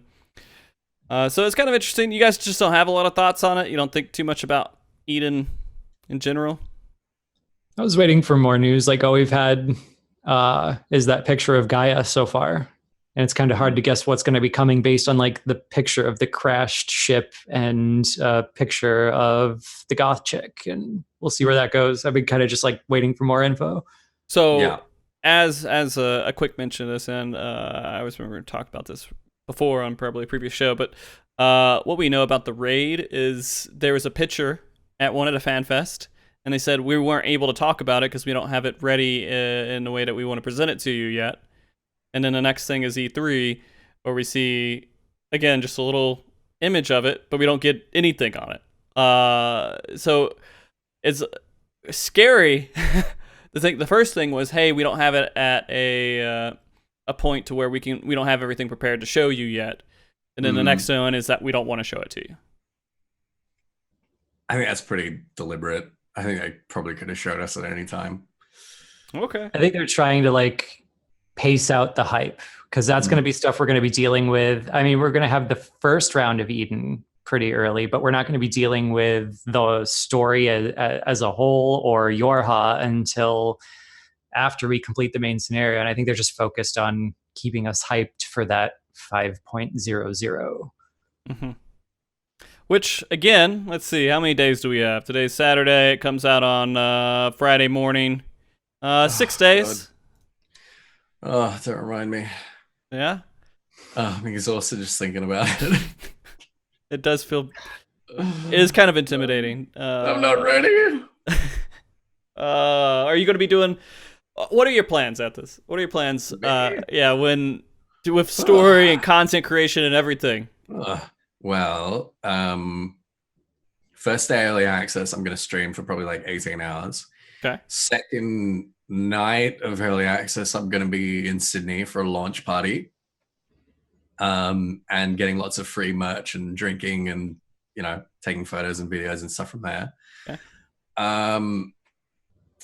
Man, I don't know. I'm just gonna be like streaming at least 12 hours a day, like all through early access and launch until like, I finish the MSQ, and then I'll probably sit down and try and make a bunch of videos, and yeah, I'm gonna die. I'm gonna die. Like I already feel like I'm dying just in preparation of it. Oh. Moose, do you have any plans for what you're gonna be doing? Okay, so I'm really boring. This is my hobby. I have like real life stuff that's killing me right now. Yeah. So I'm probably gonna focus on grad school first. and then if I can get a break from that, I'm probably gonna do the main scenario. Mhm. and, Okay. and if I can get through the main scenario, I'm probably gonna be like talking about that on the forums. And that's about the extent of my plan right now. Cause like imagining that I have enough free time to do more than that feels optimistic. Mm-hmm. I mean, a moose can dream, but yeah. All right. I feel like this is a good point to where we can switch over to the kind of focus on some of the questions Twitch chat has had throughout the show and what other questions they might have had. The main reason I kind of wait towards the end of the show to actually get some of the questions. So some of these questions came up during the show, but they're not going to be relevant to what some might already be answered. Because that happens at every single show, is that questions kind of get asked, but we're in the middle of the conversation, and I can't really pull that question out because it kind of kills the conversation. So if it's already been kind of answered, we might not go over it. But if you guys have more questions you want to talk about with lore and everything else, we're going into this next segment where we're kind of focusing on everything from Twitch chat. So YouTube, everyone else listening to this is all just us talking actively with the community here to see what you guys might be thinking after the show. And so I have this extra scene here where I put you guys on blast. So let me put you guys on blast real quick, and you're gonna be in a major part. And we can, if you guys have questions, it's probably gonna go pretty fast. If we could catch them in chat when you say it, we might. But if we can't, and you want to guarantee there's a spot where we can see the question and we can go and reference it, go to that link and submit it there. We're in a Cal High. Yeah. Okay. So Watermaster asks, how do you guys think that the Cal High will partake in the story? He seems far too relevant, coming from the 13th, having the Echoes, saved by Elidibus, being a member of the Signs, etc. Or will he be sidelined from the MSQ and going to be a part of another arc similar to the Warring Tribes and Forelords? He's been sidelined so far. If he was from the first, he was from Novarat, I'd be like, fuck yeah, he's coming along. Absolutely. But I'm not feeling too optimistic about Unakala as much as I like him as a character. I've heard so many people saying recently in the last couple of days, like, oh, maybe Unakala is Zodiac because, he's a baby, and in 12 they decided to keep Zodiac as the baby. What do you think, Moose? Is Unakala Zodiac? I don't think so. Just because, like, when they introduced him, he seemed like he validated a lot of the stuff Elidibus said. And now we know that that's bullshit.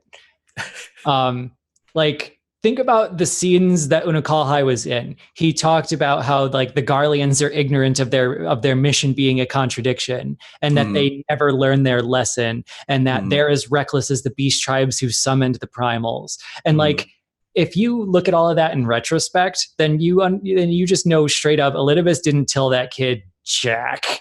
Like, he just put him in a freezer to use as a trump card at a convenient moment. Like, he pawned that kid off on us because he knew we'd take well to each other, and that he couldn't come to us and expect us to just do what he wanted. And I want him to be more relevant to the story, and I want them to find a place for him a la Estinian, but I'm not all that confident yet. Okay. I'm hopeful. I think that's fair. All right, so let me hit one of these questions that's been submitted here before we get. There's a lot of questions going out through chat too, but one of these questions is Zeno, and talking about the events of the trailer and everything else. And I'm not sure. Maybe you guys understand this better than I do. But do you think that Xenos will inherit our body and throw down with the fake Zeno, a la the trailer? What? Okay, I wasn't completely confused there. All right. Inherit our body? Yeah. What? You mean like, oh, so if we leave our body on the source, is Xenos going to take our body? I guess so. The person who submitted this was named Chat, so I don't know exactly who reference submitted. Fuck you, Chat. So I don't know I don't even know how to properly respond to that. This is someone's like fan fiction that they want validated. And my answer would be like, yeah, sure, you could do that. Why not? Okay. Sure. Totes my goats. Go for it. All right. Here's a question from Coffee Addict here. Do we know what the gate is, and maybe any ideas of how we're going to be opening it? No. Okay. Not really. I've seen a lot of people pointing to the idea that Crystal Tower was able to open a gate to the 13th, so why couldn't it open a gate to the 1st? But my answer to that is that in opening the gate to the 13th, they were opening a gate through one wall, one membrane. Like the 13th isn't even a shard anymore. It's an empty space where a shard used to be. And it's not that hard to break into. Holes open to the 13th all the time accidentally. You just need to do it on purpose or to a greater degree if you want to bring something very powerful through.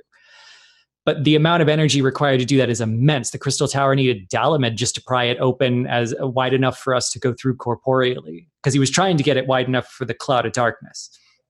So I'm not sure that we can trust that just that doorway opening technology is how we're going to get there. Yoshida says his only clue is we're going to supercharge the echo. It's very convenient. So maybe Crystal Tower just becomes like a temporarily very convenient massive aetherite. I don't know. Well, there's an Allegan node in the Crystarium. I'm nervous about that. So, like, just by that alone, I'm like, well, I guess the Allegans could have sent, like probes or expeditions or, things like that out to other shards. We don't know for certain that the Void was the first portal that they opened. Again, like anecdotally, we know that it should be easier than opening portals to the other shards. But we simply don't know. Throwing wide the gates is probably referring to, interdimensional travel in some abstract, but we don't really know anything more specific than that.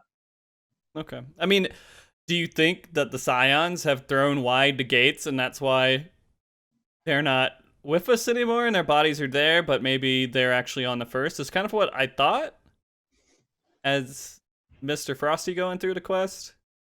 Well, they haven't physically traveled there. Whereas I think the difference with us is that we are going to physically travel there. Okay. Like we're going to take our body with us rather than leaving it behind. I don't know. But that's kind of what I took that to mean. Okay. And if there's anything in chat that you're like, I really, really got to answer this. If you guys see something that pops up, let me know. Otherwise, I'm just going to kind of go through questions that have been submitted here. This other one here, never mind, not that one. All right.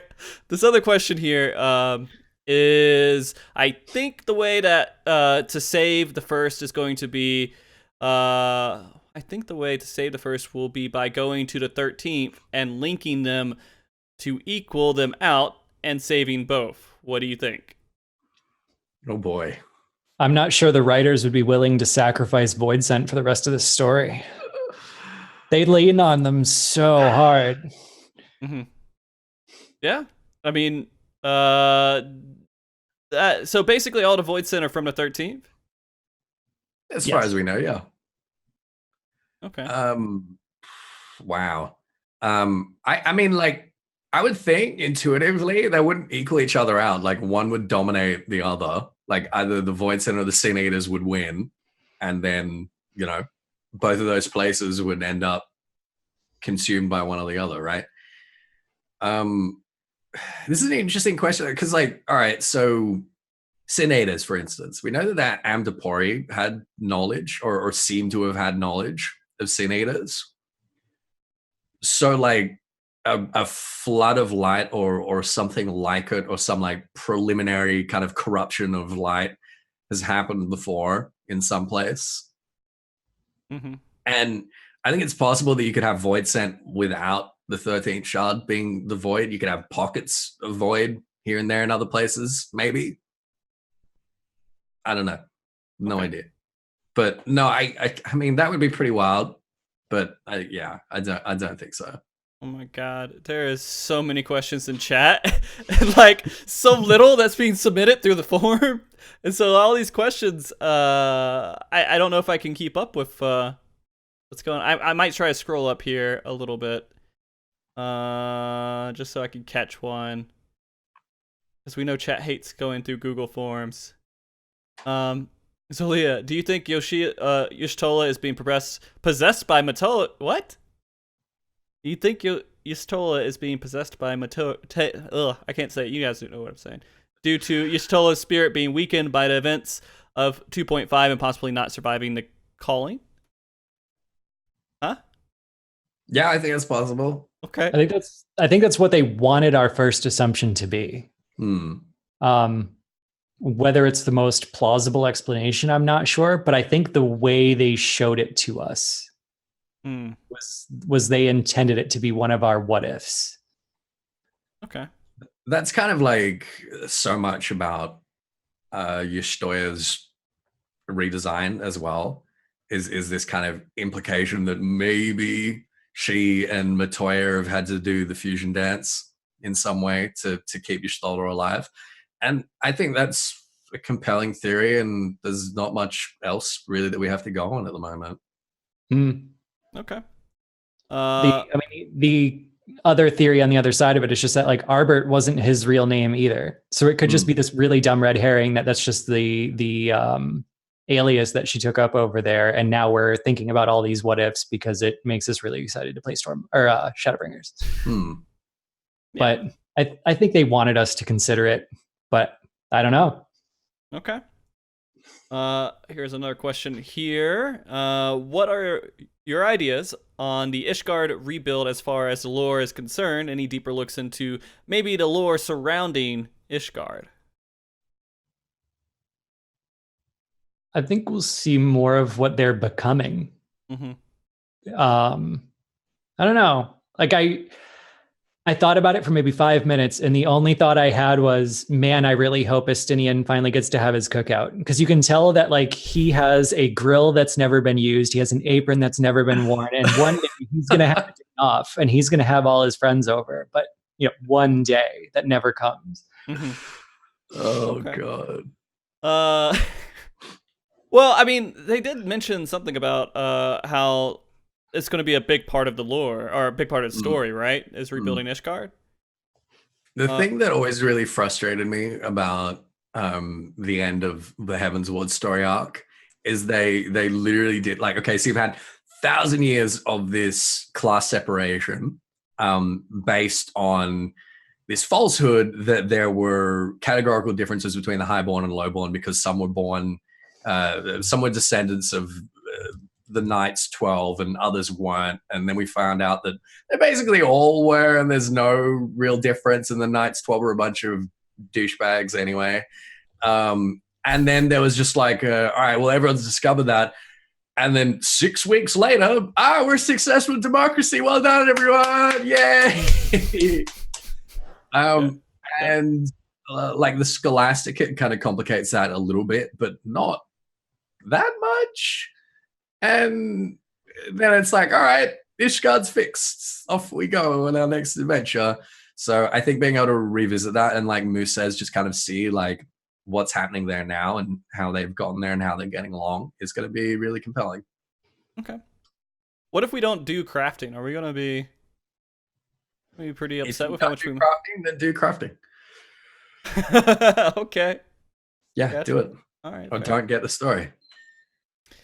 So, hey, look, I'm a busy person. If I can't do it and I can't get the story in minimal effort, then what the hell? Well, bad game sign. Yeah, all right. Sure. All right. Anyways, another question I saw pop up in chat. It was a long paragraph, so I assume it's really, really important. I've always been super curious about the Ithys time period. Especially concerned about how Ultima, the High Seraph, is related to the Heart of Sabik. How do you think the two are related? I am also a little confused on exactly when Ithys existed. I'm thinking before the age of Alleg. Thanks, guys. A big fan. No, not before the age of Alec. I think Moose is the human encyclopedia. He can probably give you like a really precise timeline on this, whereas I could only I give you wish. no. My timeline is kind of vague and relies entirely on it. They keep bringing up bullet points of like the Warriors of Light appearing. Mm-hmm. And that you just assume that if there are Warriors of Light appearing and Warriors of Light only appear on calamities, then you can kind of link it up to the 5th and 6th astral eras, maybe. But no, it's very big. It is Probably vague. It's like 1,000 years ago, and then like 1,000 years before that. It's definitely it didn't happen before Alec. It's happened since Alec. Okay. Ultima is something much older. Almost definitely from another planet and possibly interdimensional. There's been a couple of like ideas being tossed around at the moment that she kind of seems like a sin eater in some ways, like some of the attacks that she uses and some of the things that she says. But like, you know, a lot of primals talk about shit like that as well. So as for the Heart of Subbeak, so I guess we're entertaining the idea that the Heart of Subbeak could be Orosite. Yeah, but I mean, it's in Japanese and it was in 2013. So you kind of have to take both with a big rock of salt. But in 2013, in that quest, in Japanese, he refers to it as the Jet Black Orosite. Or Jet Black Holy Stone, because they call it Holy Stone. Yeah. Okay. So when they first like started mentioning this, we had knowledge coming out at the same time that like the void was caused by Orosite, right? By the Warriors of Light on the 13th Shard fucking around with Orosite too much. Okay. So we were kind of thinking after that maybe the Heart of Subbeak came from the void. But now we know that Orosite is a thing that Ultima just kind of poops out. I don't think the Heart of Subbeak. This is really tough. Ultima is definitely older than Ivalice and any of the empires mentioned there. We don't know whether she's older than Alec, but it seems like she probably is because there's this idea that the Allegans named Ultima after her. Oh God, I hated that line. Yeah. That just made me. Did you read the box of her? Like someone posted a picture of the box that the figure comes in. Did you read that? Yeah, I did. So yeah, I'm frustrated. Can you guys elaborate a little bit on what that said? The box says that Ultima may have originally just been the raw power of destruction, and that people began to worship and be in awe of this power, and that's how it gained sentience and became the entity that we know that was sealed so long ago. Okay. But we're also told that she's not a primal. Right. We're told contradictory things. Yeah. So again, like, do we have to stop using like primal and deiform entity like as synonyms? Or I don't know. Ultima's a fucking mess. Like, honestly, she is such a mess. The Heart of Subbeak may or may not have come from Ultima. It may or may not be Orosite. We don't know. Okay. Big shrug. Big shrug. Sorry, little shrug. Big shrug. All right. I think there's a chance that the Heart of Subbeak might just be a fragment of Zodiark, just like a lost fragment that's a shard of darkness. And like Orosite is usually used as a term that means a vessel of some kind. And we don't know if it means the same thing now that it did back then, or what they're going to do with it, or where it even is. So yeah, big shrug. Okay. Another question I have here from chat. This is from Blazing Arrow. What direction, and this is kind of what we talked about a little bit, what direction would you see Guys' character go? Would you rather he have his opinions on Beast Tribes and Eorzeans change due to his defeat in 2.0? Or do you think just to take revenge on the Ascians for making him their pawn? Could he actually be a permanent ally? Yeah, sure he could. Why the fuck not? I mean, yeah, he's like consumed by revenge and wants to destroy the Asians, but he wants to destroy the Asians because they lied to him, because they kept the truth from him, and because he blames them for him being like misguided. I think his opinion of us has changed. His opinion of the Eorzeans have changed. I'm sure his opinion of the Beast Tribes has changed as well. Right? I think so. Yeah. I think the big irony is that I didn't think his character arc worked very well in 2.0. I thought it was kind of a contradiction. And it didn't start to make sense again until they invented new lore for like the Populares and the Optimates. And suddenly everything Gaius did kind of make sense, because no matter who won, he'd lose. If the Optimates won, you have like these Garlean supremacists who are going to like stomp on everybody and rule poorly in his estimation. And if the Populares win, then their like sacred mission is over, conquest over, icons being ignored. Like he can't abide by any of that. So now he makes sense just in time for him to be back. And now I don't know what he's going to do. Like, I just hope it's consistent with his character arc. Okay. Kind of in a different direction here. Another question from Positronic here. Any preliminary thoughts on how they're going to introduce the Dark Apocalypse near Crossover Alliance raids into the story, or will it be completely unrelated? I really hope that they keep Yoko Taro on a very short leash. I know your opinions on him. I've heard it multiple times at this. Yeah, I don't know. What do you think, Moose? I'm just gonna start ranting if I don't like. I've heard your rants before, so I was like eagerly letting you go first. I know that he's like Yoko Taro is a very smart and professional person, and that some of this is just like a fun front he puts up. Mm-hmm. So I'd like to think if they were like, so far this game has been its own isolated world. We don't screw around with it too much. It's very consistent. We'd like you to try to stay within those bounds, that he would see it as a personal challenge to stick with the lore as it is and make everything work and build near up anew inside of our world, and then still have it be completely batshit insane. I don't know if Yoko Taro knows as much about the story and those bounds as maybe you guys would, right? To be completely honest. No, he doesn't. He's only just started playing the game. Right. But he's got the whole established writing staff and Oda and Koji babysitting, so it'll be fine. Matsuno-san is just as hard to keep on a leash in terms of the kind of lore that we're used to, because Matsuno-san is a very big vision kind of guy. And he's totally fine retconning stuff that happened in other games if it helps manifest that vision. He's totally okay being inconsistent. If you look at like the world, there's not as much nitty-gritty consistency. There's no naming conventions. Everything's just kind of what he thought was cool. So, I mean, to make his world work in 14 was a challenge too, and they mostly did it. You had some question marks, but not like huge problems. I think Eureka caused bigger problems than Matsuno-san. Okay.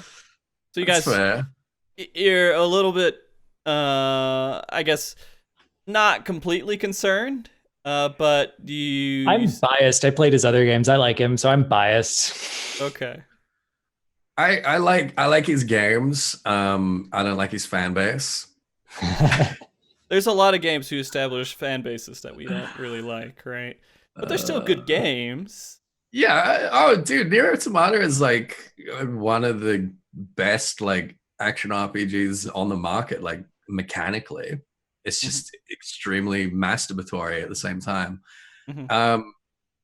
I think a lot of people are wondering where, like, how it ties in, like, what Yorha is in the context of 14, and whether it's Elegant, whether it's like the people that made Omega. And we simply, like, we can't answer any of those questions. Like, speculating is fun, but speculating in a vacuum is tedious, like really tedious. It's exhausting. Yeah. I think the only real clue we have for what to expect with Yorha is that Yoko Taro explained his pitch to Yoshida at lunch. And Yoshida's first reaction was, hey, that actually makes sense, and not, what the fuck are you talking about? So like that's our only hint, is that Yoshida thought that his way of bringing it into the world made sense on the first try. No, our only hint is that Yoshida is polite at lunches. All right. Okay. All right, another question here. Let me just make sure there's nothing too trolly. Okay. Have you looked into or considered a possible connection between the Ronka Khan Empire and Alligans at all? For example, I assume the Ronkan dungeon in the dungeon preview has aesthetic similarity to Labyrinth of the Agents and the early levels of Sikr's Tower, along with the House of the Crooked Coin in the Steppe. Yeah, I mean, like there's certainly some architectural similarities between the Ronkan stuff and like a lot of the shit we see in Heaven on High as well. Mm-hmm. But you know, like there's only so many like architectural designs you can do when it comes to ruins and stuff like that. And it could be as simple as like, well, we know that, you know, modern Uldan architecture is derivative of Sildir, which is derivative of Maki, which is derivative of derivative of derivative. It could be that the Ronkan and Allagan empires are both very old civilizations that are much closer to the Sundering than we are, and maybe they both have some echoes of like pre-Sundering architecture. Maybe it could be something that simple, or it could be that fucking Allagans went to Novrat and made an empire there. we don't know. Okay. The way the question was asked is what I would have given as an answer if only the first part of the question was in the question. Like, okay.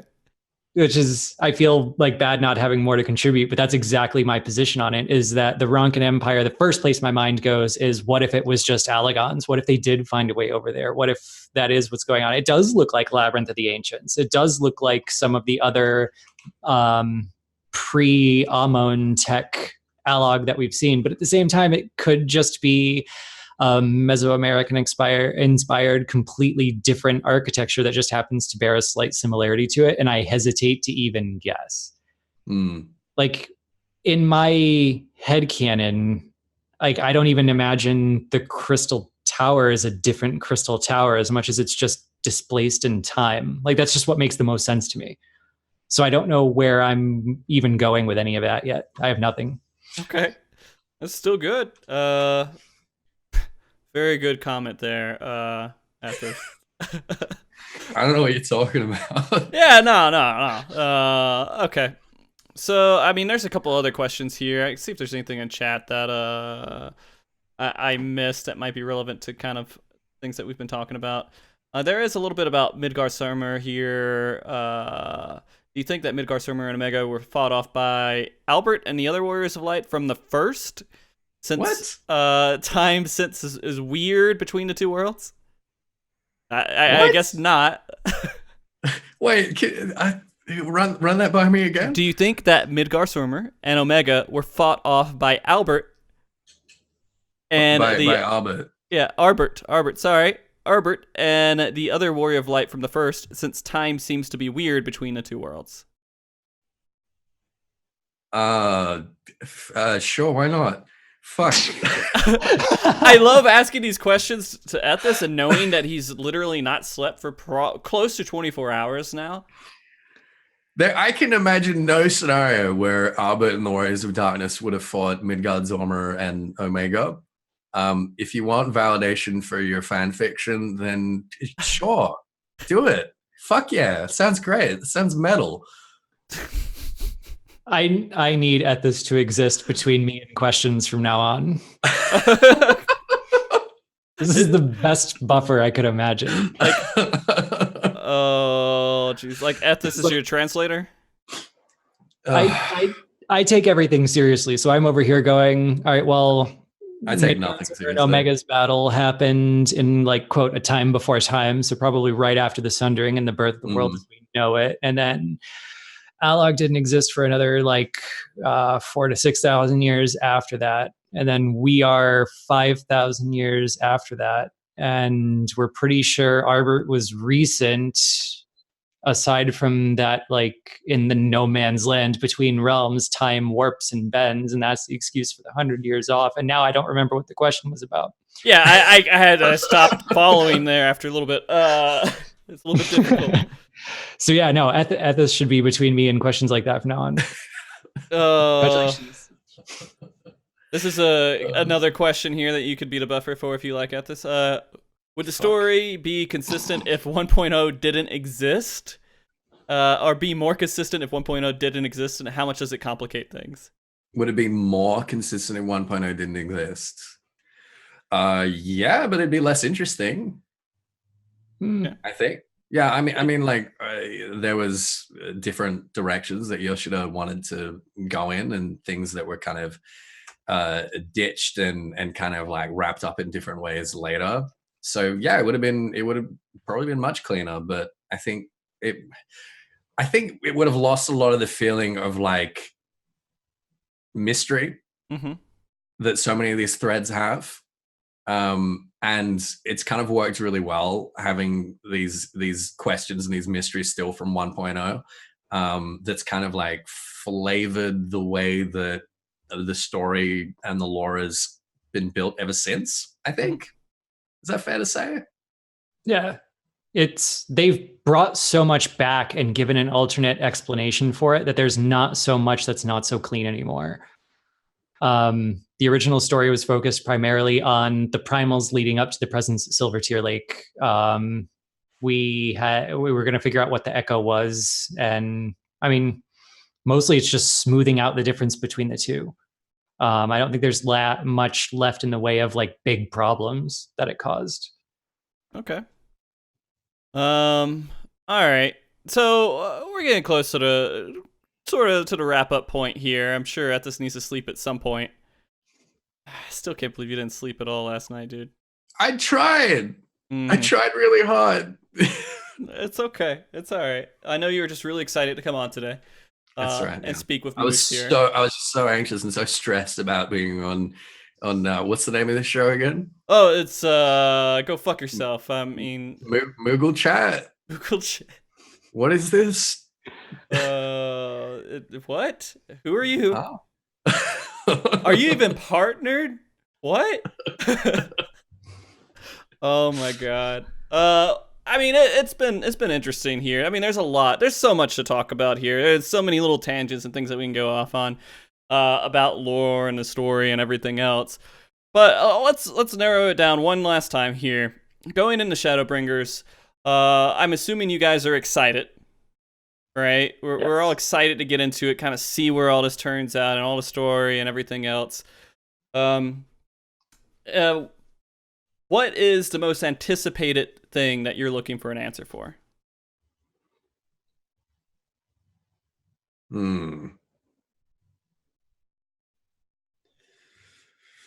Oh, jeez.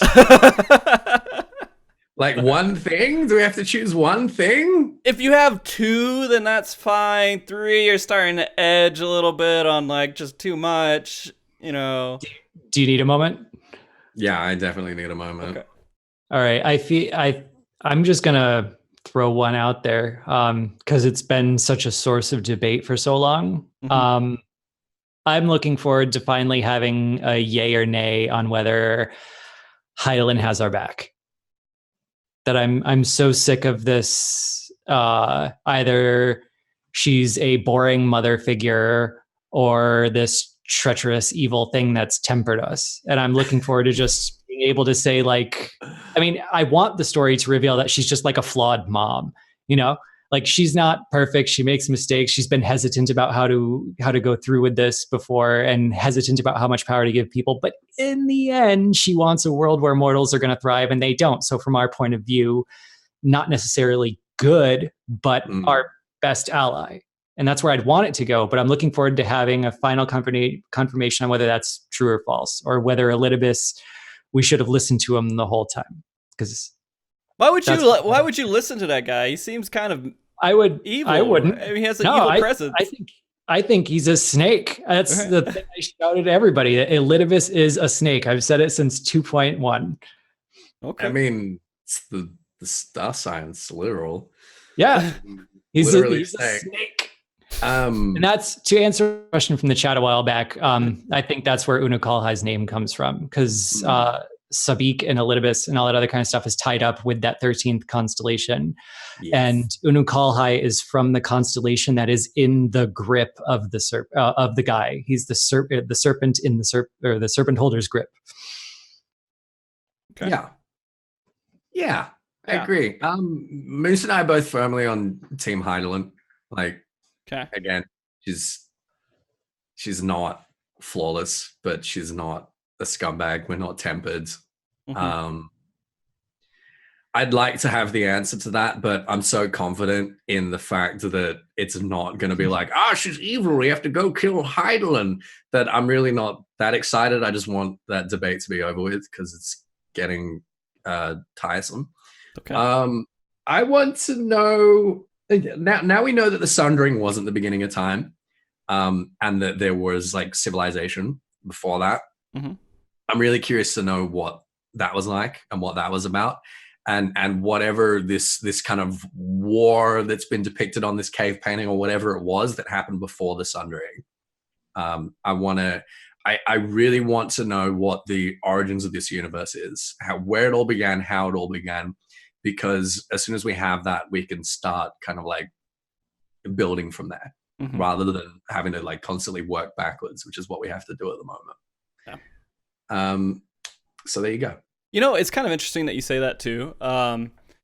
The way that I've been thinking about this at all is, you know, in real life, we look at history and we kind of look, and there's always a mystery about civilizations and things, to some extent, right? And so there's stuff before history began, right? And so we're all searching this stuff, and it feels like we're kind of doing something similar to that in the game, but with magic and gods and everything else. We're kind of going back and exploring. We don't know that beginning. We have the idea and the assumption of it, but we don't know a lot of stuff that's in between. I mean, like, my role and Moose's role is people that like to kind of entertain stuff like this and talk about stuff like this with the community. It's kind of akin to archaeology in a way. So I think you're like definitely on the point with that. Yeah, it is a lot like that, and that's one of the things that makes it like so fun and so rewarding, is that it really kind of has that same sort of feeling. Yeah. And it's good to not know the whole perfect storyline that goes all the way up to us, but to have some sort of idea, maybe clearer than what we have right now, would be nice. So we'll see. I'm interested to learn more. I'm interested to be sucked into the story. I'm interested to see what your reactions are after you experience the main story quest going forward. Hell yeah. So if I could, maybe I'll be able to convince both these guys to come back again at some time after the expansion's release. I don't know. Moose is a very busy person. Absolutely. But if I finish the MSQ, I'll be here. Okay. Excellent. Because I would love to talk about it again and have a post-story conversation and kind of go back on some of our thoughts and reactions to what it all really developed into. That being said, guys, thank you so much for coming on the show. And I want to go ahead and do my quick little spot where I say, hey, if you guys want to support the stream, you have Twitch Prime, go check it. Look at the top right, see it. If it's eligible, just go ahead and hit it. Just do it because it's easy. If you haven't followed the stream, hit it as well. It's right there. It takes you seconds, and you'll remember the show's happening. And if you want to support it more, whatever, you can do that on your own. Thank you guys very much for being a part of the show today. I really want to have this because even though I'm not a huge lore buff, I am very interested in what's going on with the story. It is interesting. There's a lot of stuff within this game that I feel like I can dive into and be entertained in some way, just learning more about it. And I'll never be able to keep up with you guys. But it's fun. Like I was saying earlier, if you knew like a lot about that part of the game. You could just do it yourself, but instead you're leading a conversation and giving us a platform to do that on. And that structure is just as important, I think. Thank you. No, I appreciate that, because I'm always going to be the layman here that kind of tries to bridge the gap between the people who follow the story and people who don't follow the story, and people. You're a great facilitator, all right? Stop being such an insecure baby. I am very insecure. It was a great show, and It was. Thank you. I love you guys being on the show again. Thank you so much for coming. But I want to go ahead and make sure you guys have a second to say where people can find you and everything. I know Moose, we'll deal with you with that in some regard, I'm sure. But Ethys, tell everybody where they can find you. Any kind of last words you want to say before the end of the show?